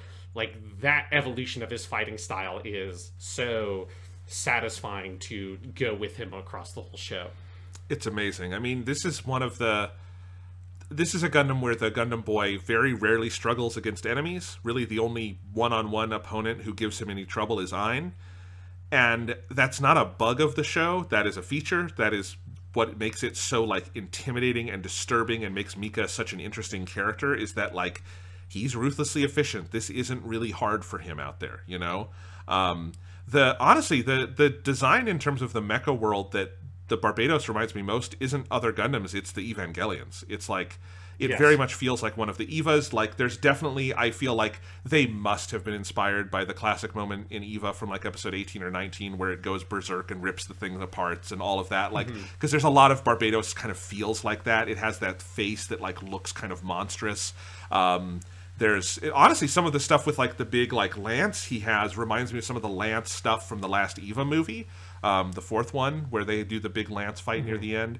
That would have come out after this, but you know, there's definitely some of that feeling of what it's doing. But like an Eva grounded in more like a Gundam kind of universe. It's such a cool mobile suit, Sean. I fucking love it.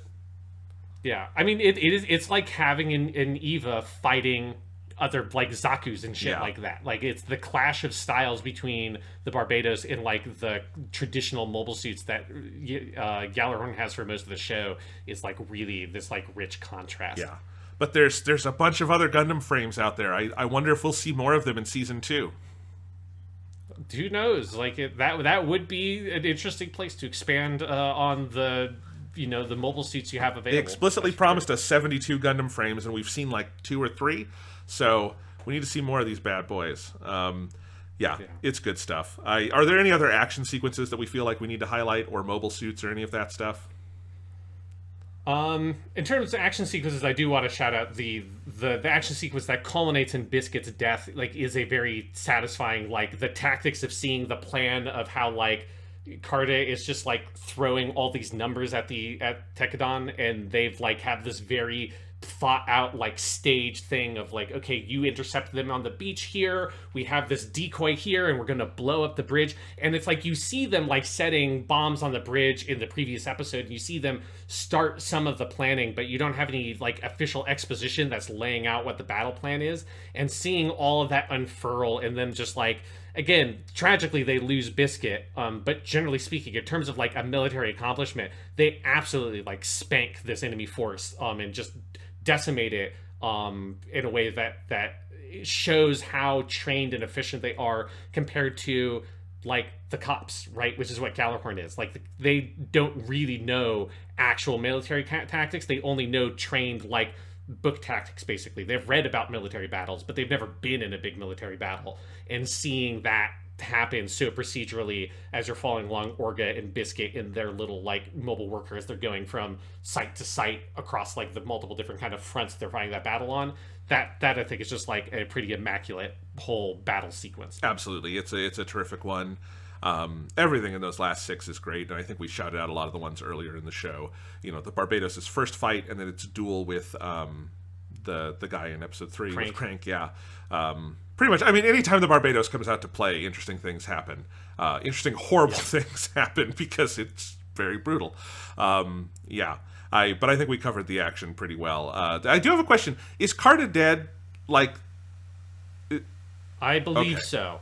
It's been a while since I watched season 2. I'm pretty sure she's just because dead, that totally read to me as she is dead, but there are a couple of characters who also read to me as very dead that the show brings back at the very end of the finale, and I was scratching my head a little bit, so I was wondering about that. But yeah, anywho, alrighty. What else do you want to talk about with this show? We touched on the music earlier, but we didn't touch on the theme songs, and I know you, Mr. Sean Chapman, are a big fan of Mobile Suit Gundam Iron-Blooded Orphans theme songs. I mean, yeah, this, you know, we're fucked in terms of our like like yearly anniversary show of like ranking all this stuff. Yeah, because it's gonna be hard. I mean, and this is just season 1, and so they have their 4. You know, so we're getting the whole thing, right? We got 2 openings, 2 endings, so 4 songs here, and there is also 1 insert song in this season as well, and then there's going to be 4. 2 openings, 2 endings for season 2, and they're all really fucking good. So it's like we're just has always been in my head there with like 00 Gundam of being like all the songs are just fucking kick ass. Like, they're all really good.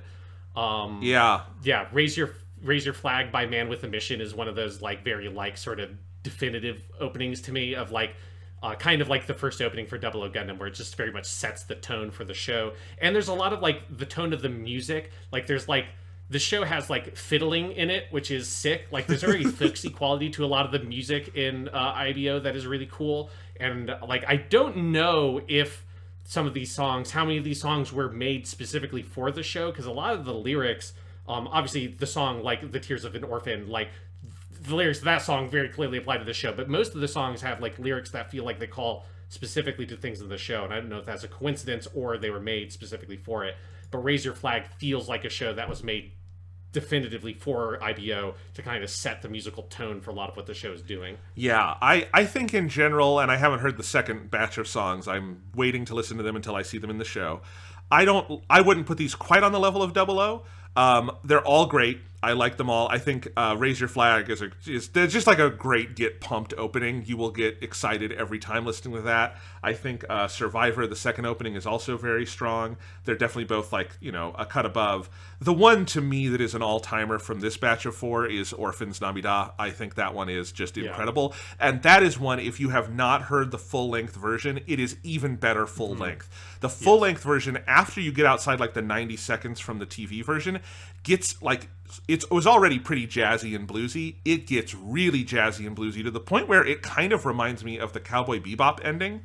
And like like Orphans Namida sounds like it could be like the ending to season 2 of Cowboy Bebop if they'd ever made that, right? Like it has that quality to it. Yeah. I just think it's a tremendous ending song. It's so good they bring it back for Biscuit's death. It works. They do the thing that Gundam Seed introduced where we start using the endings over the end of the show. They also have this thing where, because I think they didn't always time manage perfectly, the end of the show will go into the credits. Sometimes that worked for me. Sometimes I did feel like this scene is important enough that I wish they had managed time better and just not had credits running over it. There were a couple where I thought that detracted from things. But overall, Orphans Namida coming up over the end of each episode was fucking great. That one I love. And then the final ending, the Steel song, I like that one too. It's not one of my favorites. But yeah, for me, Orphans Namida is the MVP of these 4. Yes, definitely that is the one that is the best song from this season. It's got that like really good like electronic organ piece that opens it. That is the thing that like when that plays at the end of an episode, as it's like kicking up into the ending credits animation, you're like, oh shit. It always just like flavors whatever is happening with that very kind of bluesy quality to it. And then yeah, and that band Mishia, fucking the singers in that band are very good. Like they belt that fucking song out. It's fantastic. But yeah, but I really like Survivor, which is the second opening theme by Blue and Count. That's one of those where I think I like the song more on its own, in the sense of like that song has been in one of my like J-rock playlists for like fucking 6 years at this point. And so I've listened to it a lot, and it's one of those where when I hear it in the show, they cut out some of the pieces that I like from the song to fit the 90 seconds. But it is a really good song, and Blue and Count's a very good J-rock band. And then Steel, the second ending theme by True, is also really good. And I think I would agree that I don't think it's like, other than Orphans no Nabida, I don't think these songs are quite on the level of like what we got in Double O Gundam, but there's this like, compared to stuff like Seed, where it would just be like, here's an amazing song and here's like an song, there's just this level of like, every time it switches, you're like, you know what, this song fucking kicks ass too. Like, I'm happy to have this song. No, they're all good. Like, if you were to graph these on like the bell chart of quality of anime theme songs, they're all to the right of average. They are all above average. Yeah. I just think Orphans Namida is the one that's like, that's a great song. Yeah. Although, yes. I mean, Raise Your Flag, the full version of that song just gets better and better as it goes along. That song kicks unholy amounts of ass by the end. I do love it. Yeah. It's good stuff. And I am excited to hear season 2, because season 2, I know the names of some of those songs because like they're famous in the Gundam community. Yeah. So I'm excited to hear them. Phrygia, people seem to love that one. I don't know why yet, but I'm going to find out. Phrygia's, yeah. We'll get Phrygia. Phrygia's, that song's really fucking good. Yes. Yeah. What else to say about Iron-Blooded Orphans Season 1? I think we've like covered it pretty well. Yeah. I was very pleased that like even watching the show a third time that there's like stuff I picked up on more and more. That I do think this is a very special Gundam show to me. Like, I don't think it's like necessarily like the best Gundam. It's not as good as something like Turn A Gundam or the original, but it does things. It feels like Double O Gundam to me. Like, it does things with the franchise that it feels like are like really important and vital to do, and it has this like core creative vision from this team that, like, I've seen their other stuff, so I know, like, a lot of where their creative vision comes from, and bring that vision and fusing it with Gundam, like, Iron-Blooded Orphans is just so rich and unique, and we're only halfway through it. Yeah. And there's really good stuff to come as well in season Right. 2. I would hold off on me personally comparing it to Double O yet, because I haven't seen the second season, and that would be unfair. But I would agree with your assessment that you made when we watched Double O, that, like, of all the AU stuff, Double O and IBO are at the top. I agree. I don't think there's any question about that from what we've seen so far. And I have it on good authority that IBO doesn't fall off a cliff in season 2. So if it's this good in season 2, it'll be up there. I'm really excited. I'm really, because, like, you know, the show's really fucking good. Season 2 makes some, like, really huge swings, and it's a great show. Awesome. So I'm really excited to get to what happens next. Is there anything else you want to add, Jonathan, before we close out? I want to find out what McGillis does with power. That's really... Does he keep the mask? Uh-huh. What does he do? I'm very fascinated. Like, season 1 has a pretty definitive closing in that they're going to have to, like, do a lot to restart the story in season 2. And because of that, I think the thread I'm most interested in is the one that's left hanging clearest, which is, like, where do we pick up with that character? But then I want to see with everyone else too. It's really, it was hard not to just jump right into season 2 before recording this. I have to admit. Yeah, so we should be back with season 2 pretty quickly, because Yes. I'm very eager to get into it.